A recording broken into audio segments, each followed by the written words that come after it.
Ladies and gentlemen, this light heavyweight contest scheduled for 4 rounds. Our 3 judges at ringside, should it go the distance.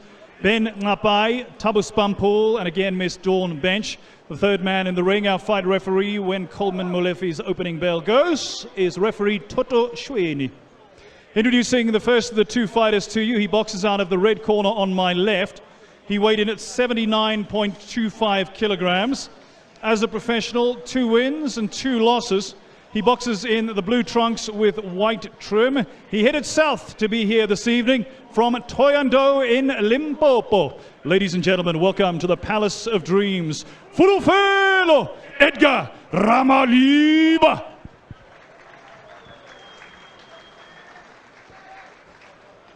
Out of the blue corner on my right, he weighed in at 78.15 kilograms. He boxes in the black trunks with white trim. As a professional, 3 outings, 3 wins, 3 knockouts. Ladies and gentlemen, from Observatory in the Mother City, a proud member of Matt Leshing's Mad Fit Gym, please welcome for the first time to the Palace of Dreams, he is Dylan Prosser.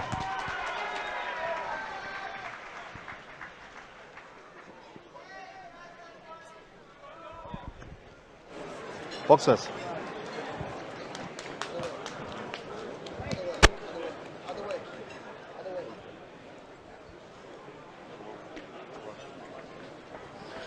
Boxers, I'm expecting a good and a clean fight. Always protect yourself at the time and also listen to my commands. Is there any question from the red corner? Is there any question from the blue corner? Guys, you may shake hands and go back to your corners. Okay. Quite interesting. And the referee also, are there any questions? I'm not sure what questions he expected from the 2 fighters. On board. Yeah, I wonder what he was expecting, the referee. But it's an interesting question. Second bout of the night in the light heavyweight division. Dean Prosser comes out fighting with a left hook. You'll see a lot of head hunting from both these fighters. Why? They're eager to throw the big one and end this early. I know they signed for 4 rounds, Brian, but boxing doesn't pay overtime. You don't get paid overtime. Well, Dylan Prosser has got 3 KOs in his 3 fights. So this young man can crack a bit. And he's fighting a guy who's making debut. Well, no, he's fighting a guy that's had 2 fights, 2 losses. Must be corrected there. And Prosser's had 3 fights, 3 wins. Good right hand over the top from Dylan Prosser. Head-to-head movement to the side, Ramaliva. Otherwise, you're a sitting target in front of a man who's loading up on the right hand. Got to move that head. Otherwise, that happens. Yeah. Anything that Prosser throws is going to hit. Ramaliva's got his hands nice and high. He's throwing the punches down the middle. Catching Prosser with the straight punches.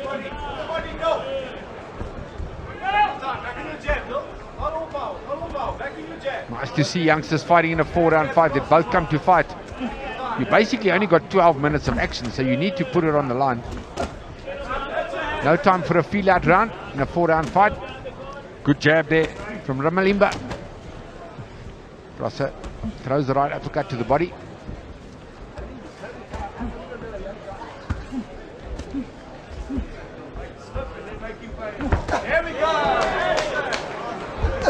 The right hand from Prosser, the right hook to the body. He's hurting his man. Oh, good punches now coming from the young man from Cape Town, Dylan Prosser. Ramalimba's taking it well though. Break. He's showing clearly though, Ramaliva, that he doesn't want to take more of those punches. Oh, Ramalimba gets tagged with a big left hook from Prosser. Took it well though.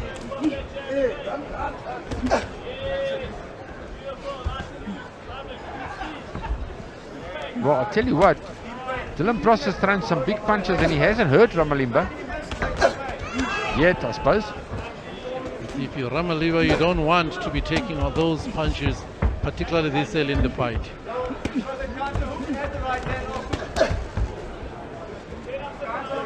Oh, Ramalimba's taking the best that Dylan Prosser can dish out so far.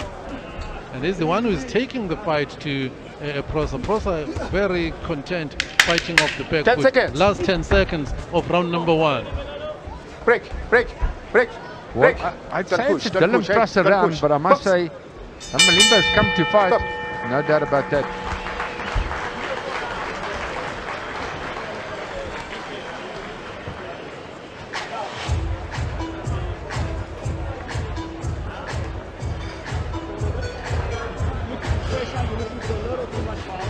Process corner trainer Matt Leashing, assistant Wade Hammond.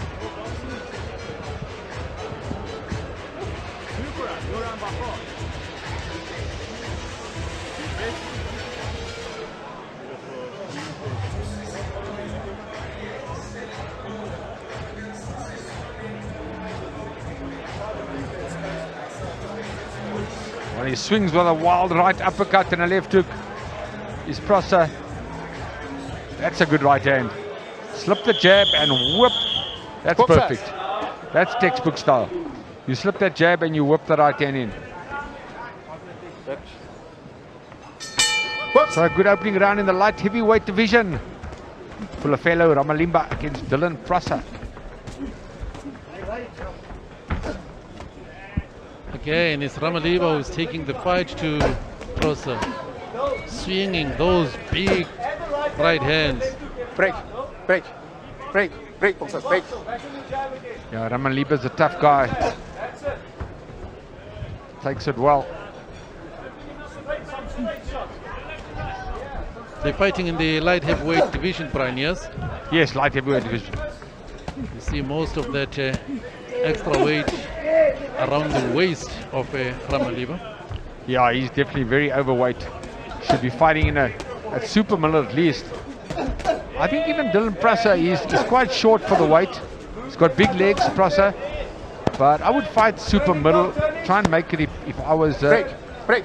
Both these Break, guys boxers, actually should fight in a lighter weight division. Good body punches now from Dylan Prosser. That's where you should go. There's sufficient meat to eat downstairs. Yeah, down to the bread basket like you normally say, Pumlani. And there is sufficient there. Good combinations coming from Dylan Prosser, but he's not hurting his man. Break. And Ramalimba's throwing back effectively. Love the way Ramalimba is simply on the front foot, throwing his jab and taking the fight to Prosser. Yeah, I think Ramalimba's fighting the right fight for his style, Pumlani. He needs to try and bully the smaller man, Prosser. Just like that. Break. If he wants to win the Break. fight. And he knows how to walk with him because he walks behind the jab almost all the time. Yeah, that's the name of the game. You can walk a man down. Good punches now from Prosser. He's switching the attack, Brian. Break. It's a Now good fight. he's going to the Break, body. boxers. Be careful of your head, both of you guys, eh? Box. Yeah, it's a really good fight so far.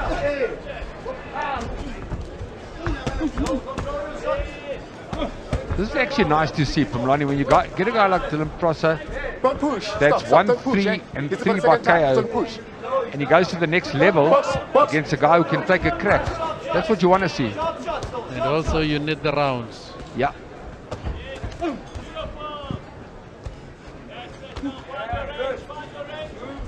Ramalimba may not be winning this fight, but he's displaying great heart, great He is. determination.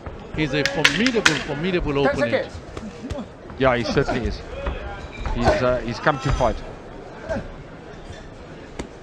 Break. Bullies his man in the end of round 2 is Ramalimba.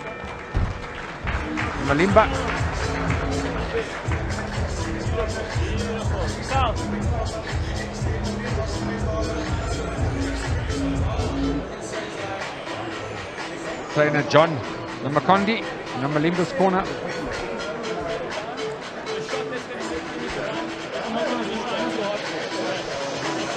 There's the slow-mo action from round number 2.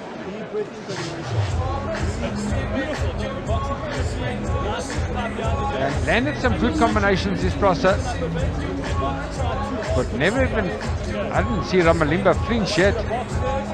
Taking it well. It's a good 4-round fight, lots of action, yeah. And that's what the crowd want to see. And it's only our second bout of the evening. So don't go away. We've got some big fights coming up. We've got a South African heavyweight title fight. We've got a world title fight Make it quick there. in the junior bantamweight division. Ricardo Malajika fights Marcel Braithwaite from Liverpool up later in our main bout. But back to the action here.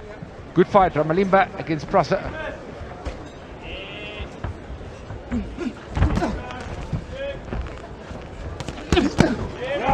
Look at Ramalimba fighting back, loading up on the big right hand as well. Break. Yeah, one tends to think, Pumlani, if he was in the right weight division, Ramalimba, maybe even a middleweight, or at least super middleweight, he might do the business, but it's all about discipline. Break, boxers, break. Back to the jab for Prosser.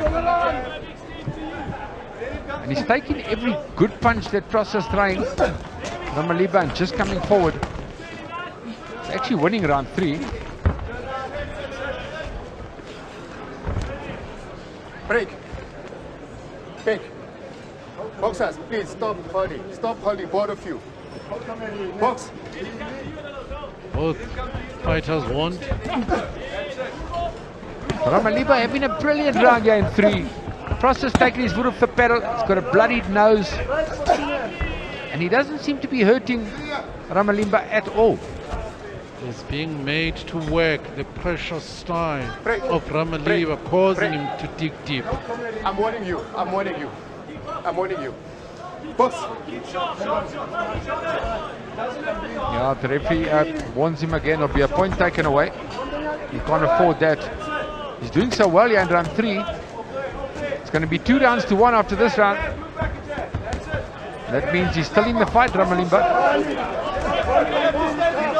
Even Prosser, for some reason, he stopped trying to go downstairs to that body. He's now head hunting.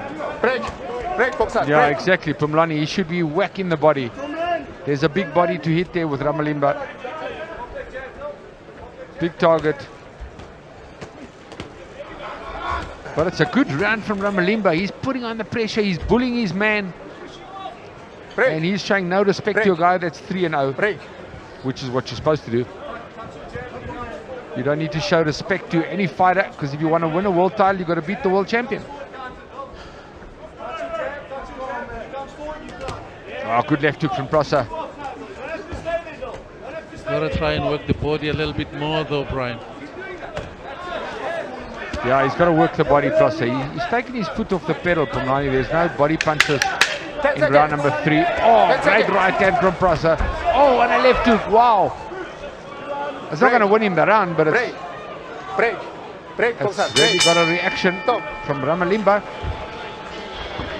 Well, I'm going 2 rounds to 1 so far. Dylan Prosser the first 2 and Ramalimba the third. Last round. This is the last round, guys, right? There you see Prosser on the back foot with that bloodied nose. He's got this absolute determined look at his face, is Ramalimba. Hands up nice and high. Oh, he takes one there. The thing is, you're trying to, when he's on the ropes, he's pushing you back on the ropes. I want you to use that jab, turn him off the ropes. Then check him off the ropes and carry on. Well, one has to say, Ramalimba really takes a good shot. Your speed's killing you. Yeah, your speed Don't is what's stand working. with me. Not Okay. your power shots, Okay. your speed. When you're hurting, then you'll see. Keep landing those speed shots. See, boxing is here. No, guys. What is happening here? Yeah, good. Check it out. Good. You better cut. Stop. Well, I've got it 2 rounds to 1 to Prosser. Going into round the 4th and final round. Can Ramalimba possibly win this round and get a draw? We'll see in the next 3 minutes. Good right hand from Ramalimba.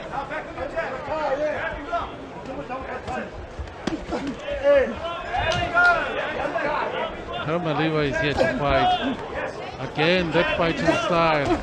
Always on the front foot, always behind the jab and prepared to let his hands go. Yeah, you know, he's a prospect to me, Pumlani. Is Ramalimba. Of course, Prosser is also a prospect. But Ramalimba is in the wrong weight division. Obviously, you can see the extra weight around his midriff. You take him to super middle and you work with him, he could be something. Good action coming in from both fighters in round number 4 in the light heavyweight division. Prosser bombing the straight punches, and Ramalimba says, bring it on.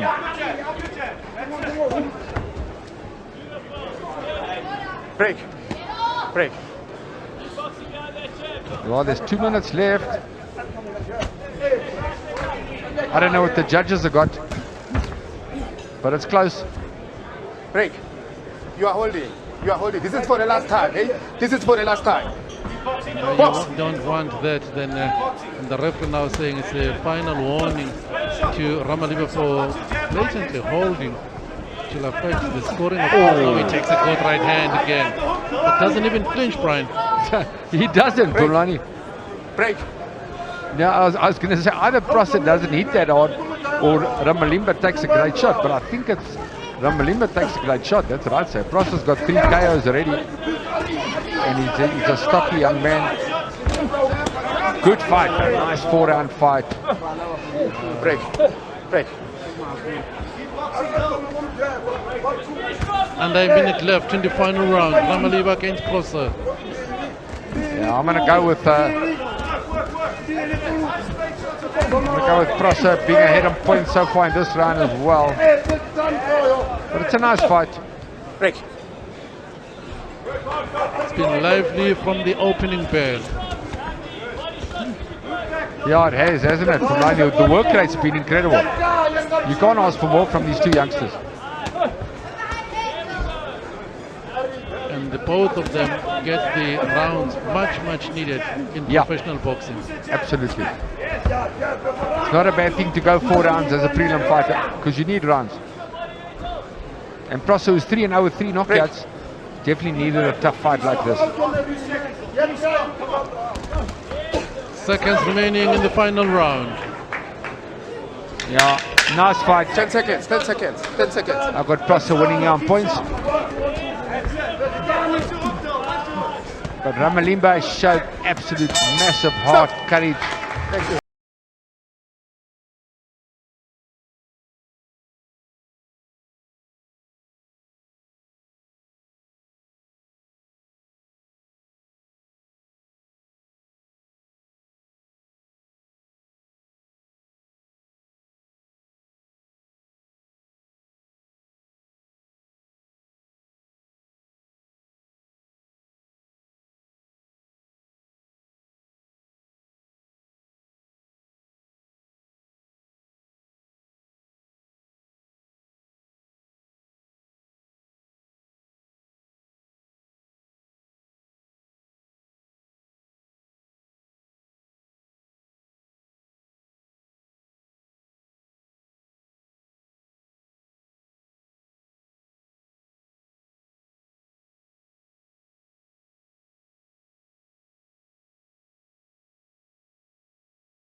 Ladies and gentlemen, for the first time this evening, we go to the scorecards, and we have our three judges all scoring it unanimously, but not identically.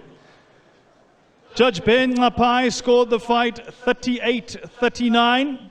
Judge Thabo Spampool scored it 37-39. And Miss Dawn Bench scored it 36-40. In favor of our winner on that unanimous points decision, who remains undefeated now at 4-0. Your winner from Cape Town is Dylan Prosser. What a good victory, says 4-0 Dylan Prosser. And as Pumlani said, he needed the rounds, 3 knockouts in his first 3 fights. You definitely want to go a few rounds. So well done, Dylan Prosser.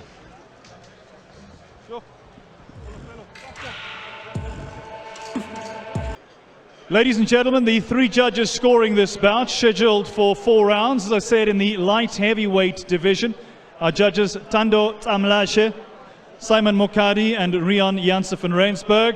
And our fight referee for this contest is David van Nieuwenhuizen. Introducing the first fighter to you, he boxes out of the red corner on my left. He weighed in at 78.15 kilograms. 3 outings as a professional. They comprise 2 losses and a draw. He boxes in the red trunks with white trim. Please put your hands together and welcome Sanele Mbata.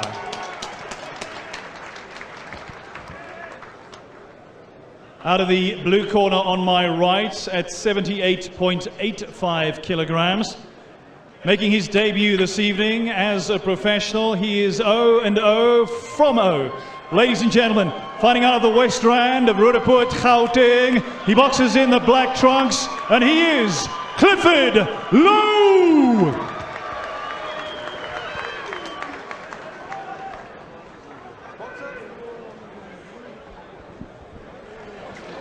I've given you instructions in the dressing room. Protect yourself at all times. When a bell ring, come out boxing. Shake hands. David van Nieuwenhuizen gives the final instructions, and you saw a very famous trainer in the corner there, Reino Liebenberg.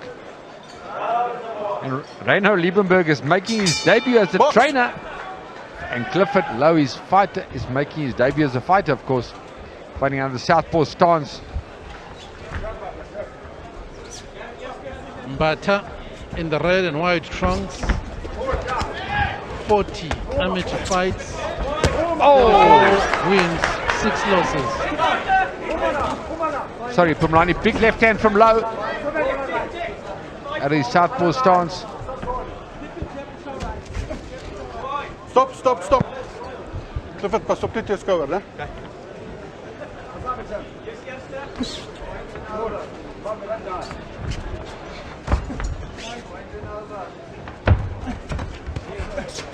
Wil jy terugslaan met jou hand, hè?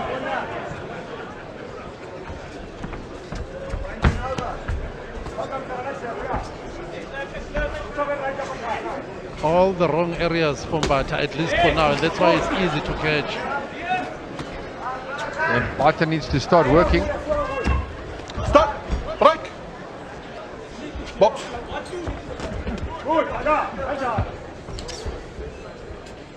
It's all about position. I mention again, all the wrong areas for Mbata, because then he's in no position to throw the right hand. His movement says then the positioning of the body is not where it should be for him to just drop the right hand. And again, you see, he's thinking about it, but it's not there. He's thinking, and then it falls short.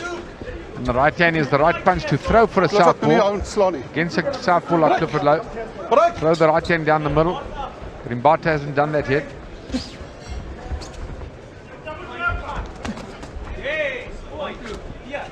Good to get in position to throw. You see, again, he sees that could be, but then it's not there. That's why it's easy to catch. He walks into everything that Clifford Lowe throws. Stop holding.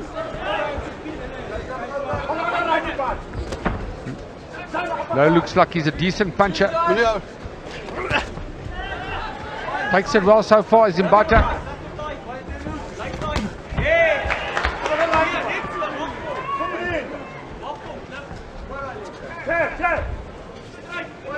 So Mbata not throwing the right hand, not jabbing with the left hand. He needs to work, Barani. He needs to work. It's a 4-round fight. He's not doing anything at the moment. He's in Bata. No time for respect. You got to get out there and fight.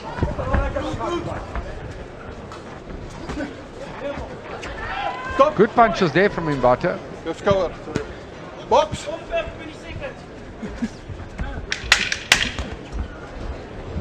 Last 10 seconds. Last 10 seconds of the opening round. Don't hold.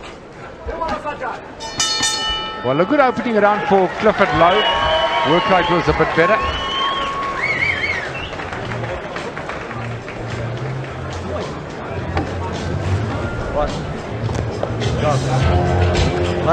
Lowe's corner trainer Reino Liebenberg, assistant Paul Immerman, and I'm the assistant is Neil Shaw. Hierdie ouens is staar op. Relax.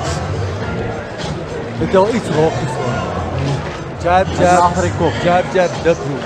En moenie laat as hy begin trek, nee, as hy begin trek, voor die left hand right. As hy inkom, slaan die body. Okay. Jab, jab onder, dan gooi daai overhand. Okay. Jab onder, gooi die overhand.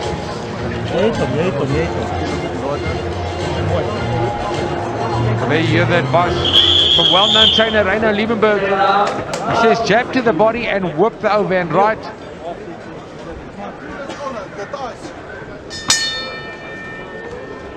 Box. This is round number 2. Bata against Lowe.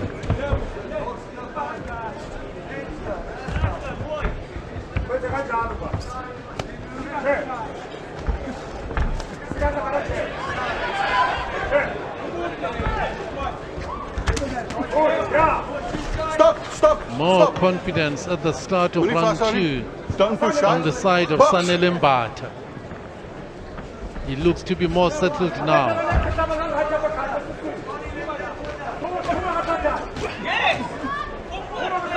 Yeah, it's better from Mbata. He's more settled, Brian. Clifford Lowe needs to find his range. He can't find his range. He hasn't settled, as you said from Ronnie. Mbata's settled a bit here in round 2. Let's cover.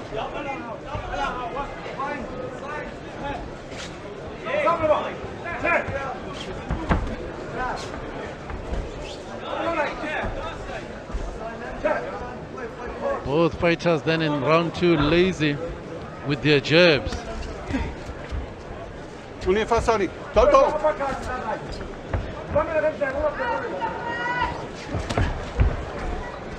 Meneer Fassani.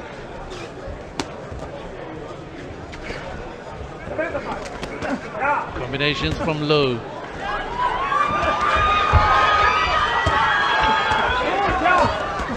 Good combinations on the inside, Mbata. Yeah, both fighters are coming to fight in round 2. Oh, good right hand from Mbata. Lowe takes it well, but another right hand hurts Lowe. Well, now he's got Lowe's attention with that right hand.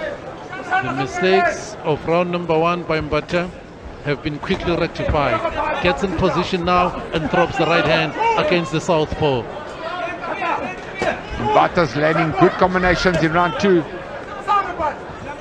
You've got to find your position against the southpaw, just like Mbata has done now. Oh, Lowe's in trouble here in round 2. He's holding on. He didn't like the body punches. Mbata's come back with a bang from round 1. Last 30 seconds of round number 2. It's all Sanel Mbata now. Not much coming back from Lowe. Very good round, round 2 for Sanel Mbata. Don't push him down. Last 10 seconds of round 2. 10 seconds. Ah, good right hands, Mbata. Wow, he's just found his range and his confidence and his rhythm. Brian, you were a great fighter, you became a great trainer, you trained South African champions and world champions. When I said in round 1, this man Mbata is in wrong positions, he's not going to be able to throw the right hand against the southpaw.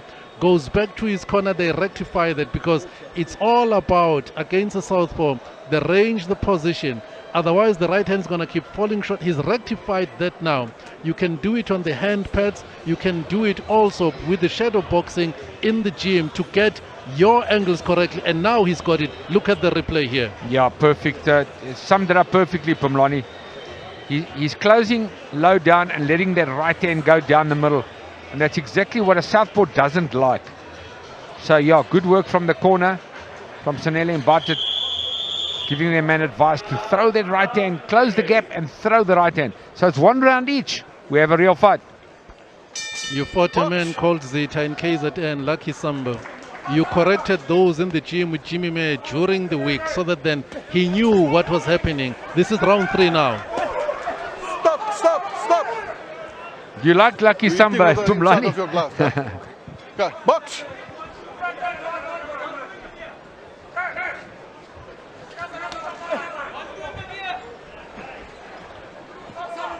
Yeah, he's coming forward now. Zimbata doesn't like the hard punches coming at him now. He's Clifford Lowe. Box. Some guys can throw punches hard, but they don't like to take it back. Mind your head, guys. And in the fight game, it's not how hard you can hit, it's how hard you can get it. Unless you don't get it.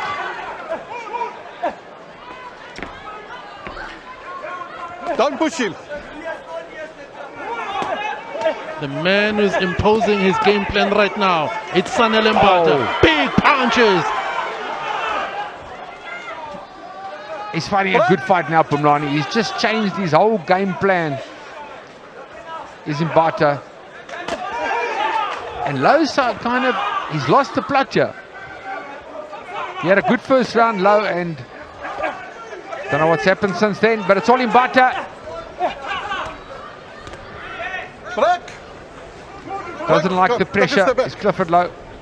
Mbata gained confidence, worked out the territories, and said, this is where I'm going to work. You could see even Mbata is not really throwing the jab. He's leading with the right hand. Oh, good punch now from Lowe.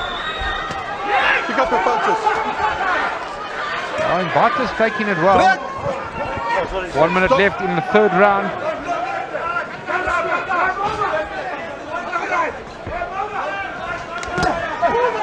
Oh, that's better from Clifford Lowe. Bombs the left hand over the top from the southpaw stance. Don't hold him down. Don't push him down, eh?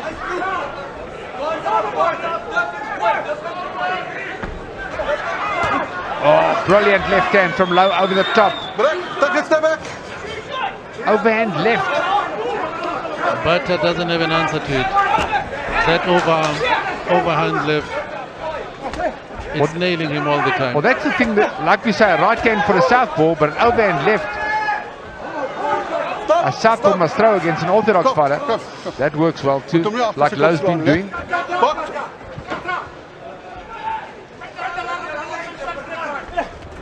Well, I had Mbata winning the first minute or so, but right now he's losing round 3. Good comeback from the youngster making debut, Clifford Lowe.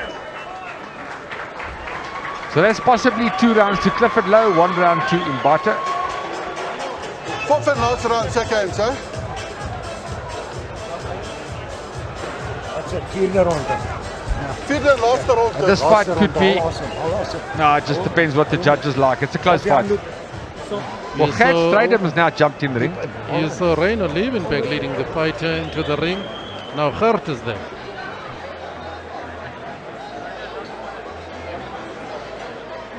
Here is action from the previous round. Well, you see that determined look in the eyes of Mbata. And the 3rd round could have possibly gone to Mbata as well, so that could have gone either way. We could possibly be looking at a draw here. Let's see what happens in round 4 and what the judges like. Okay, seconds. Sanele Mbata and Clifford Lowe, round number 4 of the scheduled 4-round fight in the light heavyweight division.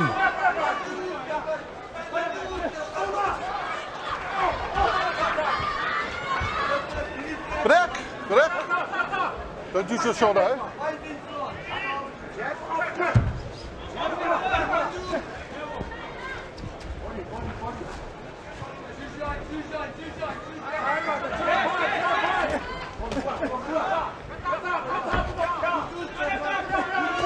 out. It's Fast almost like there's more urgency coming from Mbata than there is from Low.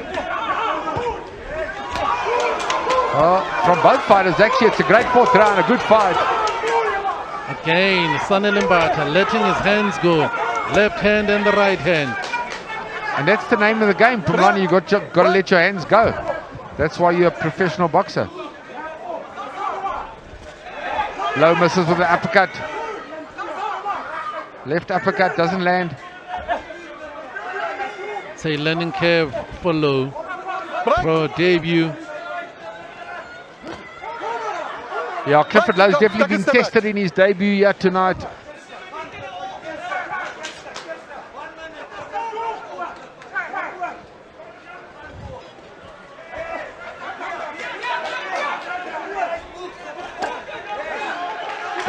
Big left hand down the middle from Clifford Lowe. Don't turn your back. Don't turn your back. 1 minute 30 seconds left of this fourth and final round.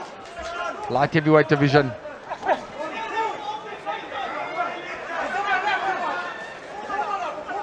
He's just missing too much, is Low. Love the way Low closes the distance though, so gets in position and maybe yes he's missing, but closes the gap Don't use the wrong. Don't intelligently. turn your back. Next time I'm stopping you, eh? Yo, there's nothing in this fight to me, Pumlani. Interesting to see what the judges say. Good body punches from Low, good body punches from Mbata. Don't. Sorry.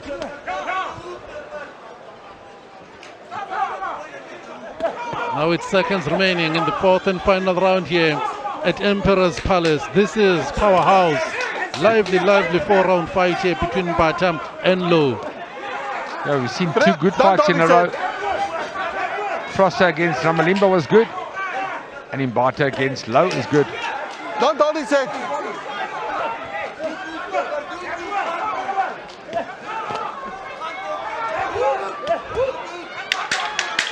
Last 10 seconds of the final round. Yo, Pumlani, I'm glad I'm not a judge in this fight. Stop. I'm almost leaning towards a draw.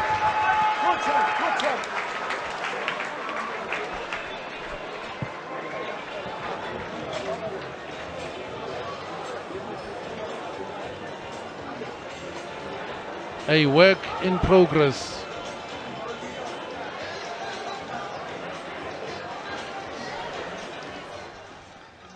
Well, there's the CEO of Golden Gloves, Rodney Berman. Obviously giving you the fights of your lives. Always puts on the big fights at Empress Palace. Mecca of boxing, in my opinion. My question, Brian, is why is he sitting at table number 82? If I'm the promoter, I'm sitting at table number 1.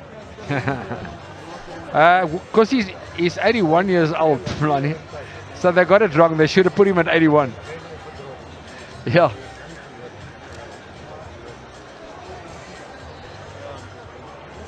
There is action from the last round, Brian.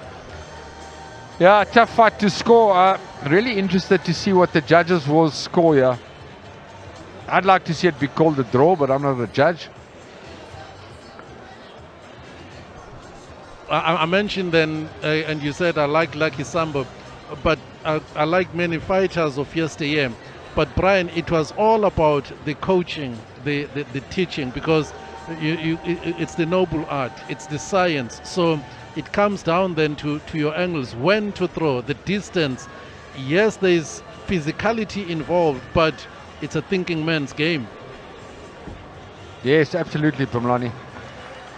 It's a boxer beats a good fighter as well, so it's a thinking man's game. So I'm trying to get you to get back to your tracksuits and go back and be at the gym training fighters every day. Oh, thanks, Pumlani. I own a gym, but I'm the manager. I'm not I'm the owner, at least. I'm not the trainer anymore. I've got great trainers in my gym. Vusi Matolo and Manny Fernandes will be up later this evening in the two main fights. So I'm very proud of my trainers, the Brian Mitchell Boxing Academy.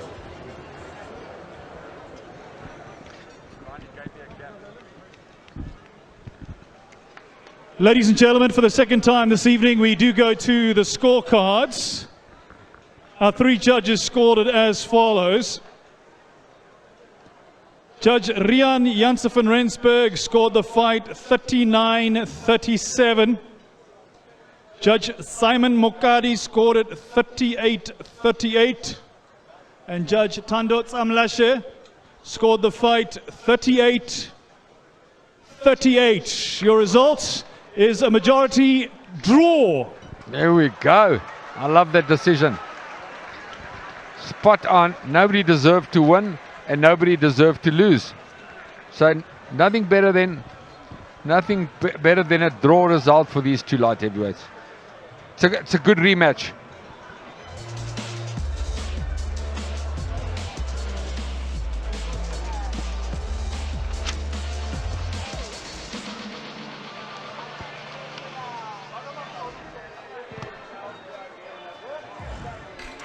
Darren Rousseau up against Brendan Taser in the junior middleweight division.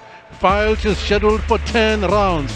This is your World of Champions. It's Powerhouse at the Palace of Dreams.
This was supposed to be a title fight, but looks like it made it a 10-rounder. You're waiting for 9 o'clock.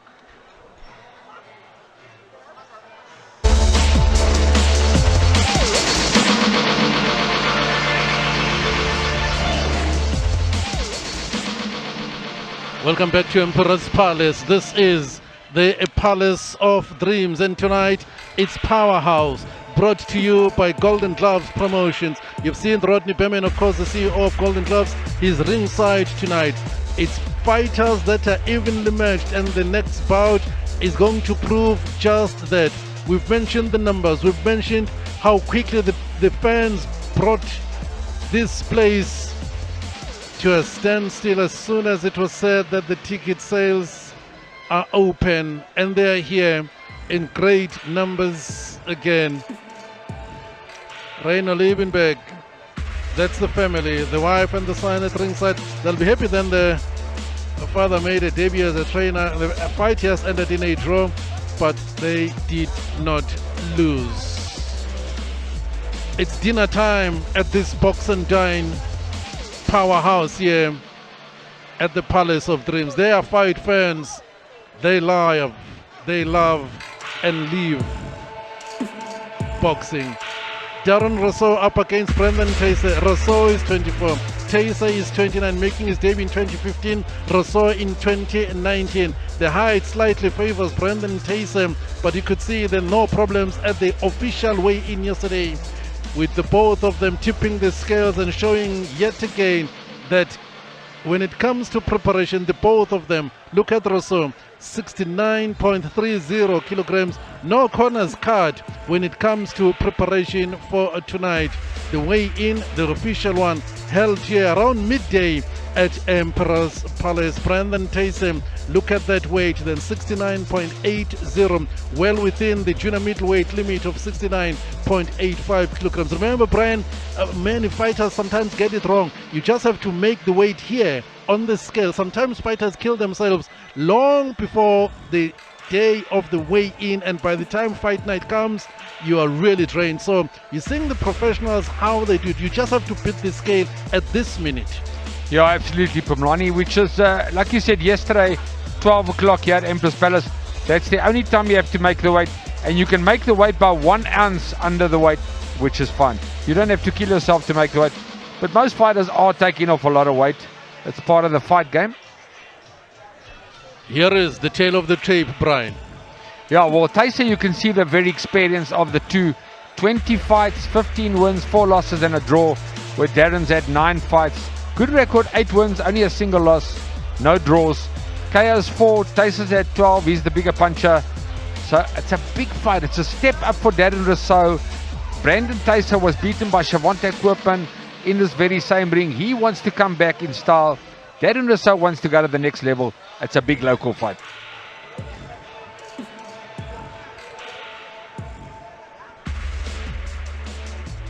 Ladies and gentlemen, we get to the 4th bout of 6 on this evening's Powerhouse card.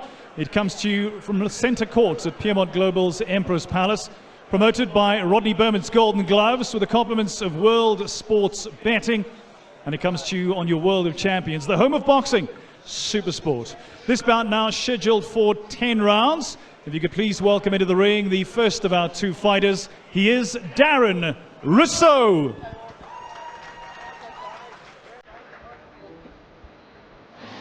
Darren Rousseau. From Blue Water Bay at IBO, Eastern Cape.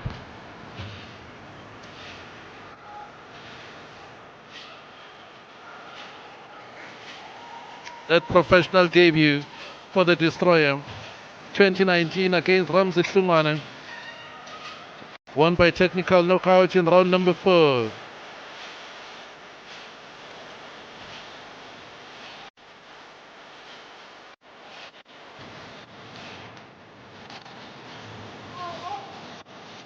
The son of Tracy and Lynn Rousseau. 2 sisters, Rachel is 26 years old and Chelsea was 15 years old. This is Rousseau.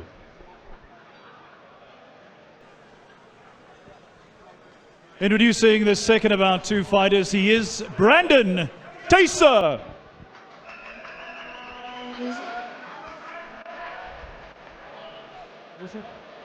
Not far from home.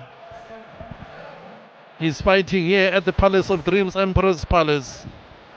Born and bred in Germiston,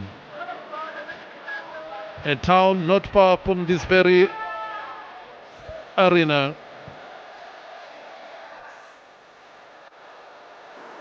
His professional debut in 2015, a technical knockout victory against Dennis Mbatu.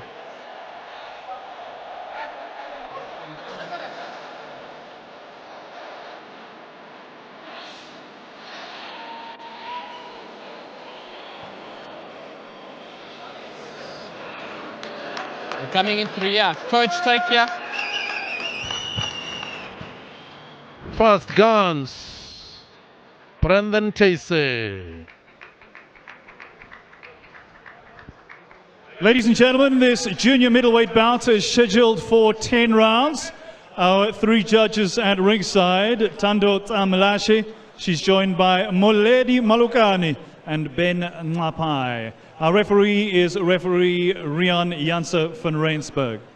Introducing the first of the 2 fighters to you. He boxes out of the red corner on my left. Weighed in yesterday officially at 69.30 kilograms. As a professional, 8 wins with a single loss. 4 of those 8 wins coming within the distance. He boxes in the black and gold trunks. He hails from Kempton in the Eastern Cape of South Africa, now fighting out of Edenvale. Please welcome back to the Palace of Dreams, Darren the Destroyer Rousseau! Out of the blue corner on my right, he weighed in at 69.80 kilograms. As a professional, 15 wins with 4 losses and a draw, 12 of those 15 wins coming within the distance. He boxes in the silver and black trunks. Hails from Germiston, fighting out of Durant's Gym in Linksfield. Introducing the former Gauteng and South African amateur silver champion, winner of Golden Gloves 4 at War, and the current IBO All-Africa and WBA Pan-African Junior Middleweight Champion. No stranger to this ring, no stranger to the Palace of Dreams. He is Brandon Fast Guns Taser.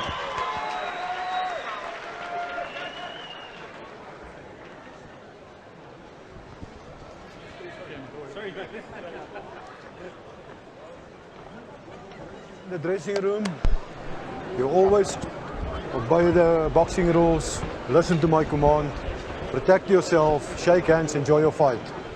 Well, these are two of the best junior middleweights in the country, and it's a fight that's been called for a while now. Obviously the youngster Darren Rousseau against the experienced Brandon Taser. Who wants it most? Is it youth or is it experience? We'll know in the next few minutes. This is round number 1. It's the battle of the cornermen 2. Young, superb trainers.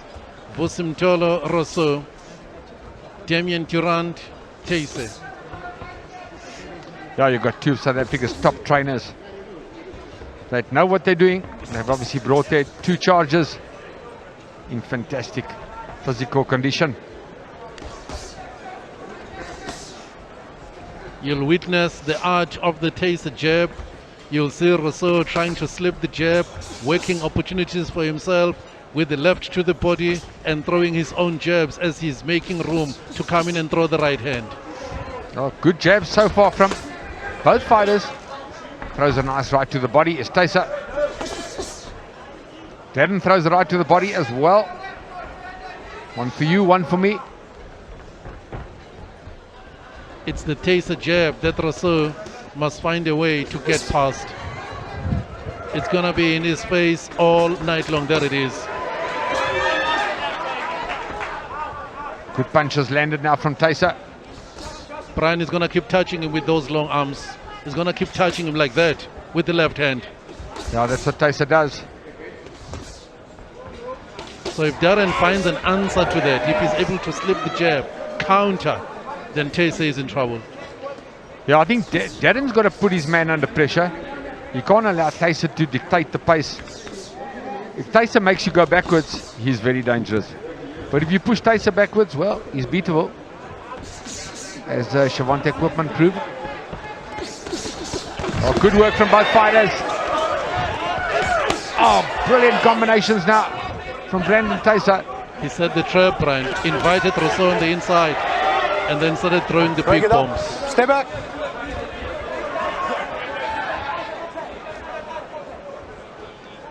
Well, it's a good opening round in this junior middleweight contest. We expected nothing less from two of South Africa's top junior middleweights. I love the right uppercut from Rousseau. Yeah, he's come to fight, Pumlani. And we know Brandon Taser wants to win, of course. Oh, good right hand down the middle from Taser.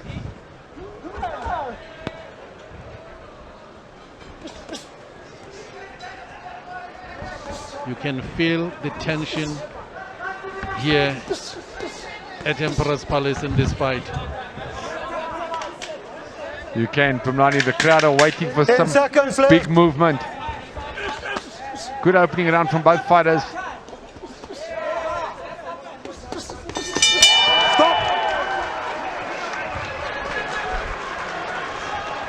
Try to steal it there at the end there with a little bit of a combo.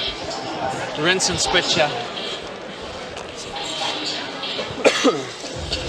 Deep breaths in and out. Take care from me.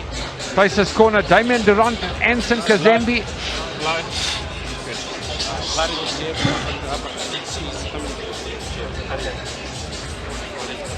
He's punching power.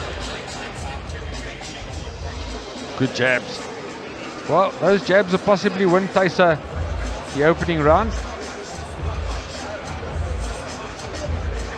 Nice jab from Darren Rousseau.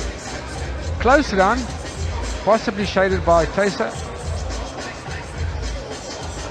Oh, good left hook from both fighters. They both landed the left hook at the same time.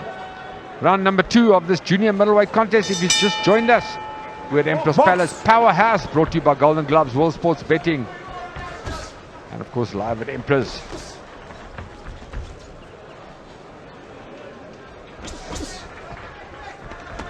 Now Rousseau comes out jabbing in round 2.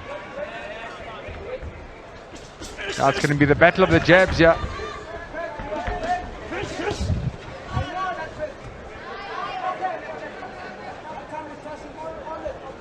He's a powerful guy if he makes you go backwards, as I said, Brandon Tyser.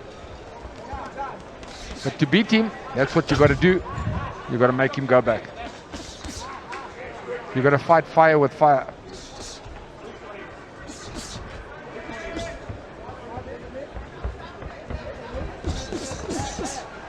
So getting closer, there is room for him to hook to the body and finish with the left hook on top. Rousseau, there.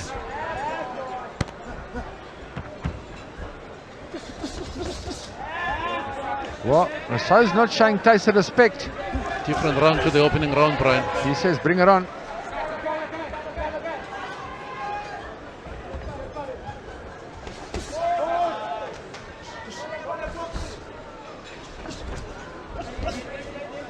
Break!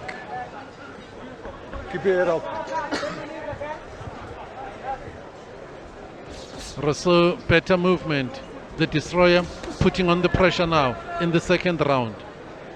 Yeah, work rate's a bit better from Rousseau in round 2. Tyson's not throwing the jab as often.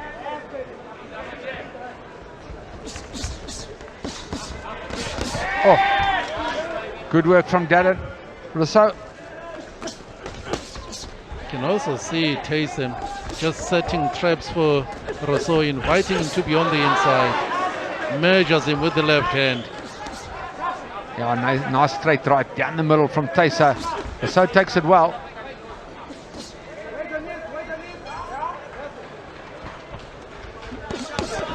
Oh, throws it overhand right as Tyson. Darren's got to keep his hands up.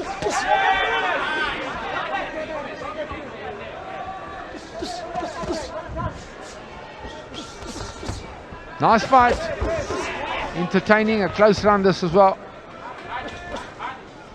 The Tyson right hand is not high enough to block any left hook from Rousseau. There is room for it. And he's trying to land with a big right hand, Pamani. Instead of letting his hands go, just let your hands go and box. Tyson's looking for the big right hand. 10 seconds! Darren Rousseau is letting his hands go. It's a good second round. Well, possibly one round each. Stop! The both of them have come to fight. Powerhouse at the Palace. Well, they said powerhouse at the Palace, as Pumrani just said, and that's what we're witnessing now. Some power from these junior middleweights. Are we feeling good? Good. It's done in the 2 rounds, but you've done great work.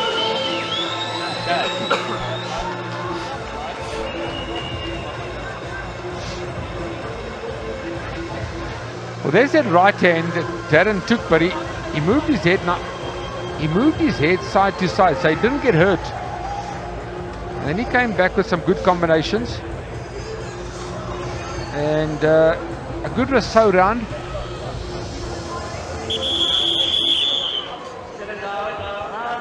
We'll see Matola, of course. Come guys, get up. And Marco Louise. Lyndon Rousseau is the father of Darren. They are working the corner of Darren Rousseau. Box! Round number 3, if you just join us in this junior middleweight division, a scheduled 10-round fight. And a good fight. Now Tyson starts quick with the left hook to the body. No, stop! You can't turn the boxer around and hit him. Yeah, you can't hit behind the guy's back. I'm not going to talk about it again. Alright, when I tell you to break, you break immediately. Box!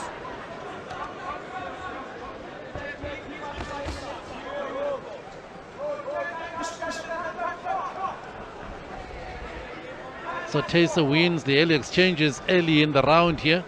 Can he sustain it?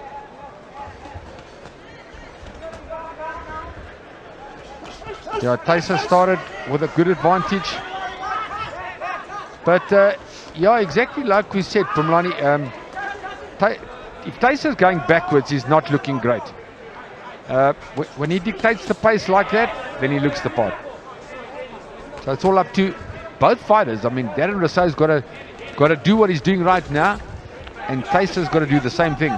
Just love the way Tayser jabs when he does. But now the jab gets countered. Yeah, Tayser's got a lovely jab, and he throws the hook off the jab too so well. It's Tayser. Break. Step back.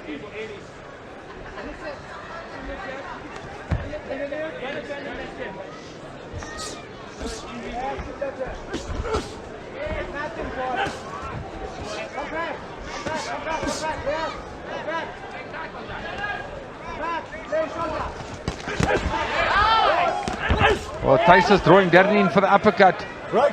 but he's taking a few punches in the process.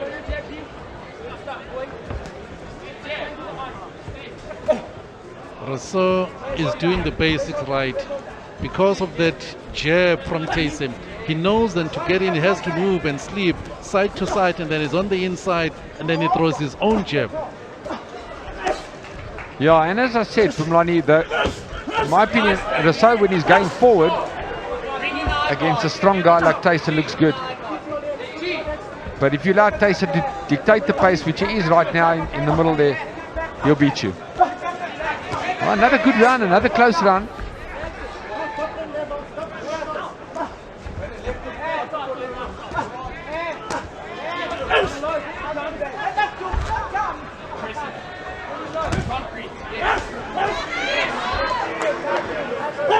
So now the quick hands are with Tayser.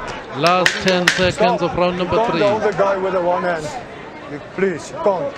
No, stay back. Yeah, hitting and holding. Holding and hitting is illegal. Stop.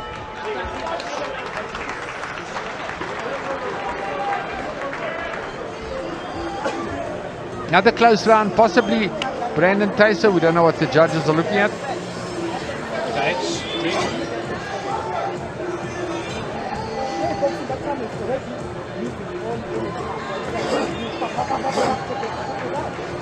Now slow-mo action from round number 3.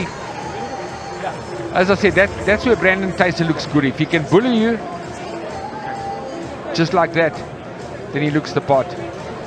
So Darren needs to try and turn it around. That was illegal, of course, hitting the guy when he's turned around.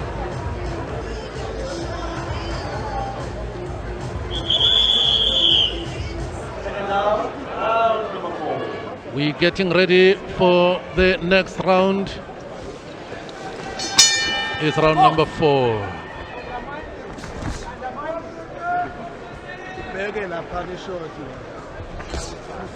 Well, both these fighters have come in great physical condition thanks to Vusi Matola and Damien Durant, the respected trainers.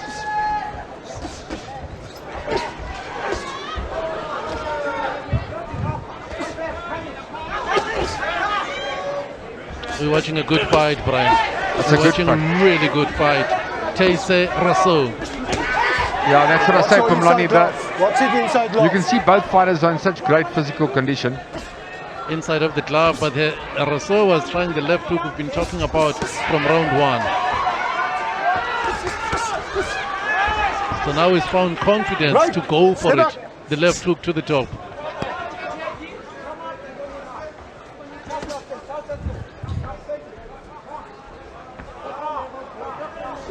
Well, Mr. Darren Rousseau is not showing a guy with 20 fights respect.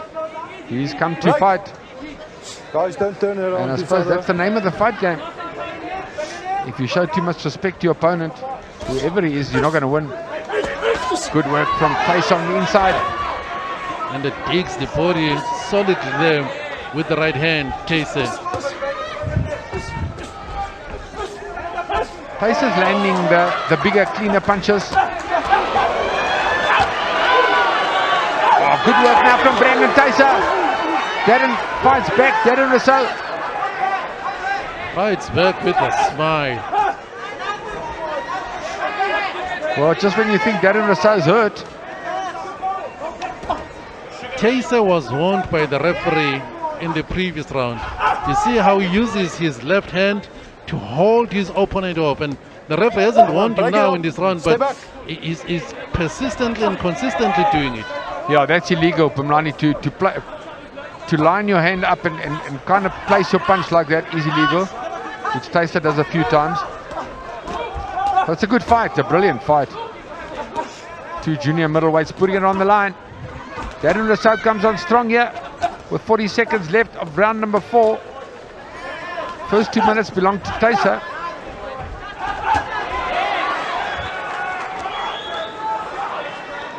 Break it up, step back.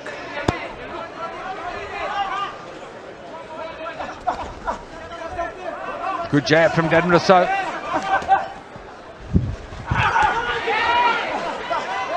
Loading up with a left hook is Brandon Tayser. Break. Stop holding. 10 seconds.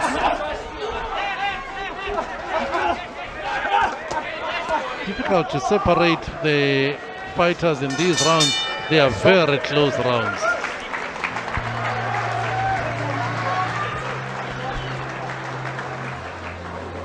Kevin Larina, WBC interim, I was going to say cruiserweight champion, but he's the bridgerweight champion. There we see it. WBC interim bridgerweight champion, just fought in Saudi Arabia. Lost some points, but put up a great display in the heavyweight division. I wonder when is he back in action, Lorena. I'm sure Golden Gloves and Rodney Berman have got plans for him going forward. Won't surprise me if he fights in Cape Town in July.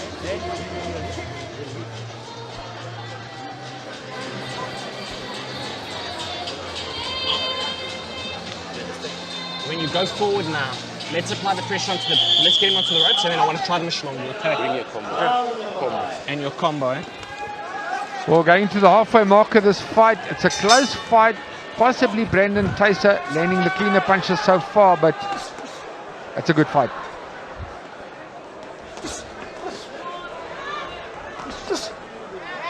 We are in round number 5, scheduled for 10. Nice uppercut from Brandon Tayser. Rousseau takes it well, lands a left hook. And he's putting on the pressure now as Brandon Rousseau. Both of them, excellent work rate. Darren Rousseau. Stop. There's got to be a warning. There has to be. Brandon, Young man I from want you to Quebec. keep your arm in his face. No straight arm, please. Originally named Port Elizabeth.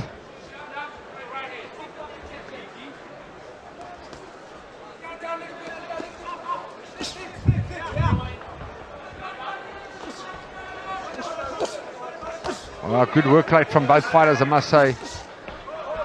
Tayser lands beautiful punches and Darren Rousseau comes back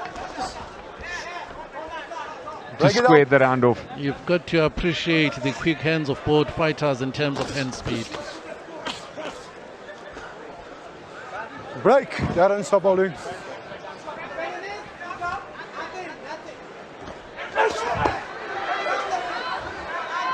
Also, in this fight tonight, Tayser has shown a variety of punches when he switches from the body attack to finish on top like that. Say the left hook downstairs and the right hand, and then he's looking to finish that combination with one punch on top. Come guys, break it Guys, up. hitting the body well now. Listen to me, As stop Brandon holding, Tayser. both of you. Rian Janssen from Rensburg says to both of them, stop holding.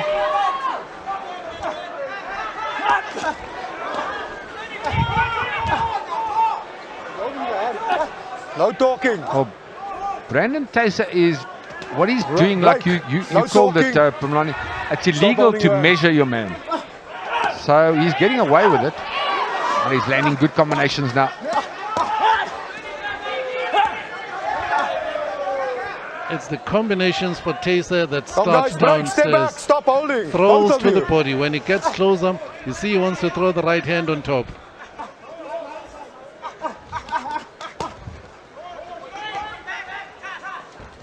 While he's using his strength and his experience to bully his man. Tries the right hand uppercut. Tayser. Rousseau gets off the ropes and fights back. Break. 10 seconds.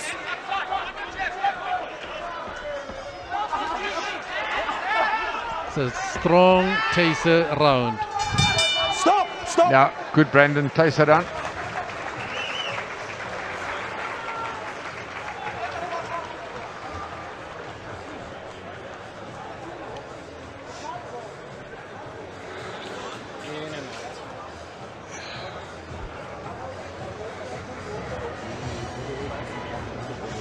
uppercut, jab. One for you, one for me. It's a good fight. There's that uppercut and that jab again. But a good round for Brandon Tyser. He's the man putting on the pressure, landing the cleaner punches in round number 5. So there's 5 rounds down in this junior middleweight contest. Okay. Come guys, let's go. CEO Golden Gloves, Rodney Berman, is enjoying the fight. I wonder who he thinks is winning. I would say Brandon Tyser must be shading it. But a good fight.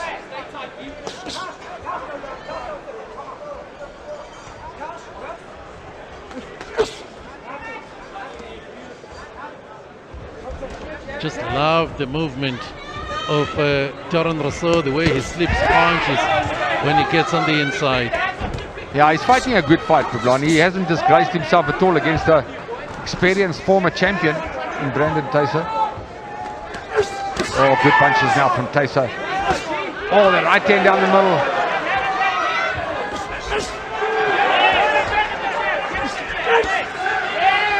What Brandon, Stay back. Darren Rousseau, at least, what Darren Rousseau is doing well is he's riding the punches. So he's not taking the full effect of the blow from Brandon.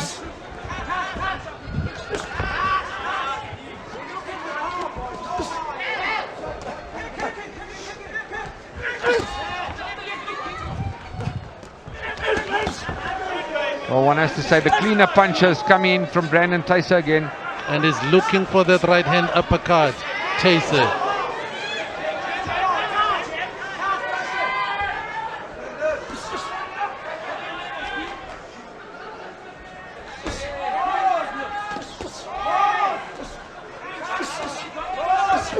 There it is again, but it doesn't land. Stop. Don't turn around. You can't hit when a guy is on his back. Box. 1 minute 16 seconds left of round number 6 in the junior middleweight division. These guys go toe to toe. Darren Rousseau and Brandon Tyser in a brilliant fight, scheduled for 10 rounds.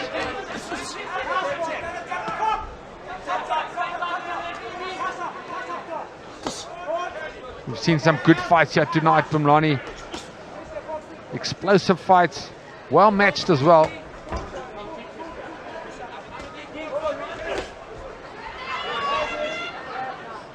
In every round, when you think Tyser is dominating, you see Rousseau then dig deep and get back into the fight in that very same round. Yeah, he fights back, definitely. Come, break it up. Not sure if it's enough to win Darren the particular rounds, but he definitely fights back. You see, he rides, brilliant right hand from Brandon Tyser, but Darren Rousseau rides the punch. So he moves out the way, he doesn't take the full effect, which is very well done, I must say. 10 seconds. Last 10 seconds of round number 6. Come guys, break. Good fight. Break. Stay back. Stop. Well, another close round. I'm leaning towards Tyser. I want to press this boy back now. Okay. I never sent something. I sending. You remember? Yeah. It's happening now. Where's payback? Yeah. Payback. Okay. What? When you pick up the work rate, we need to press him back. He only looks flashy from the range. Blow. That's the only time he's offloading is he's going tap. When you're a bit far, because you're waiting for him to come onto something. Okay. So I want to forget that. I want to press him back. Okay. How are you feeling to press back? Good. Can you push him back?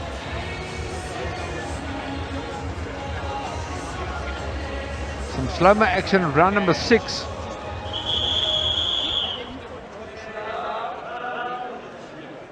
Some of these rounds are even too close to call. Be interesting to see where our judges have it. Round number 7 of the scheduled 10-round fight in the junior middleweight division. Darren Rousseau against Brandon Tyser. On hashtag SS Boxing, Unkuputsa Bulldozer says, I thought this fight was going to be one-sided, but Rousseau proved me wrong. What a fighter. Yeah, as I said, Pumlani, if he does lose here tonight, he hasn't disgraced himself because he's putting up a good show. And hashtag SS Boxing, King Transfer says, Rousseau, not aggressive enough. We are in round number 7. Keep sending us those comments. Well, yes, I think I agree with that, Pumlani. I think if Darren was making Brandon go back more, he could be winning the rounds. But Brandon's a smart guy, you know, he's been in there 20 times in the professional ring. He's been a championship fighter, won a few titles, not an easy guy to beat. And his experience is clearly visible here tonight, Brian. Yeah, he's using every ounce of experience that he's got to get back into the winning books after the loss to Koopman.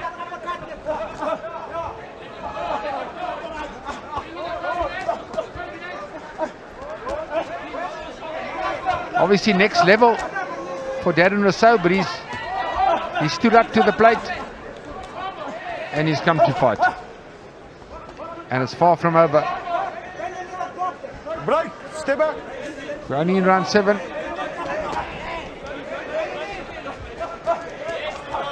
You mentioned the loss, but he still says devastated by losing to Nkululeko Mhlongo in the technical knockout at round number 10. Chase. Stop holding, guys, stop holding.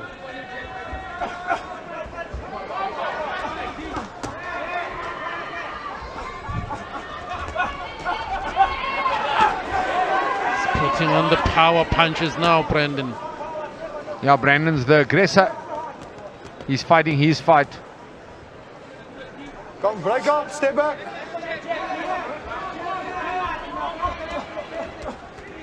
Good jab from Taisa. Good work rate from Rousseau. But he's on the back foot.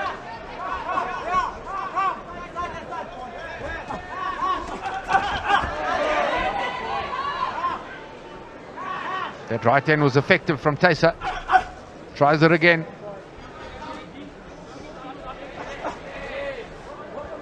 Now it's Rousseau, who's just gone back to using his own jab in this round. 10 seconds, guys.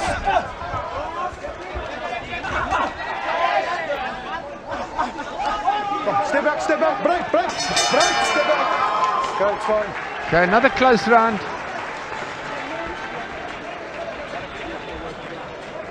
Quite a few close rounds, I must say, with 3 rounds to go.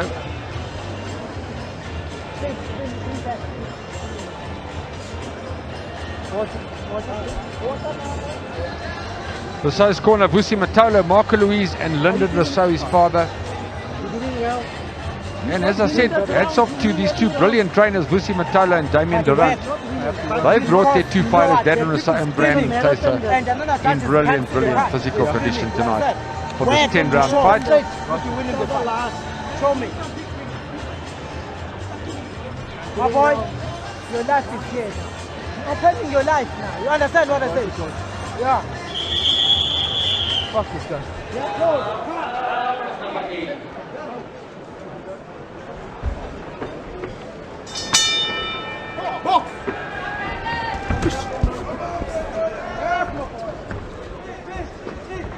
Oh, Vusi Matolo giving his charge good advice, saying this is for the rest of your life if you go out there and win. Motivating his man. We are in round number 8, scheduled for 10. Darren Rousseau against Brandon Taisa.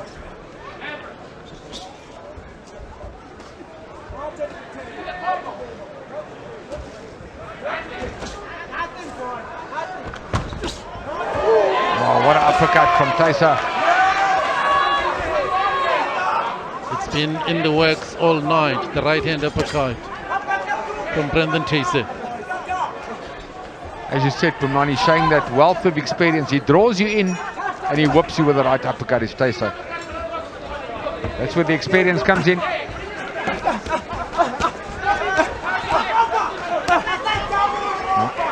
Right hand down the middle from Brandon.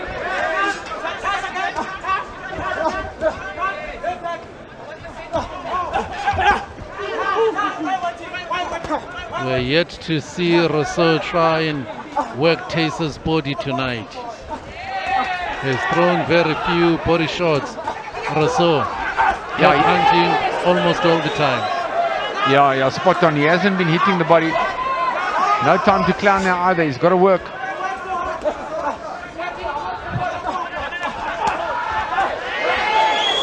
So even the body punches from Taser don't remind Rousseau that let me try the body punches on you. See if you can handle it.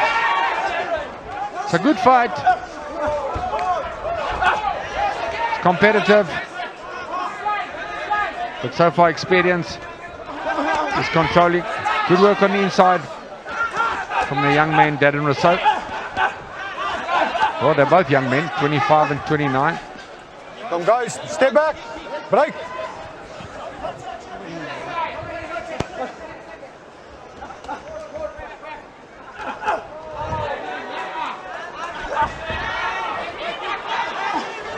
Break, step back. Seems like there is a cut developing just above the right, in fact the left eye of Taser. Taser is cut. Yeah, Taser's complaining about possibly a headbutt. But Darren Rousseau is now putting on the pressure with only 10 seconds to go. Break. Listen to me. Listen, stop. Okay. Listen when I tell you to break. It's important. All right, then stop holding. Box. Good referees. Rian Jansen van Rensburg was a great amateur referee and now he's a good pro referee.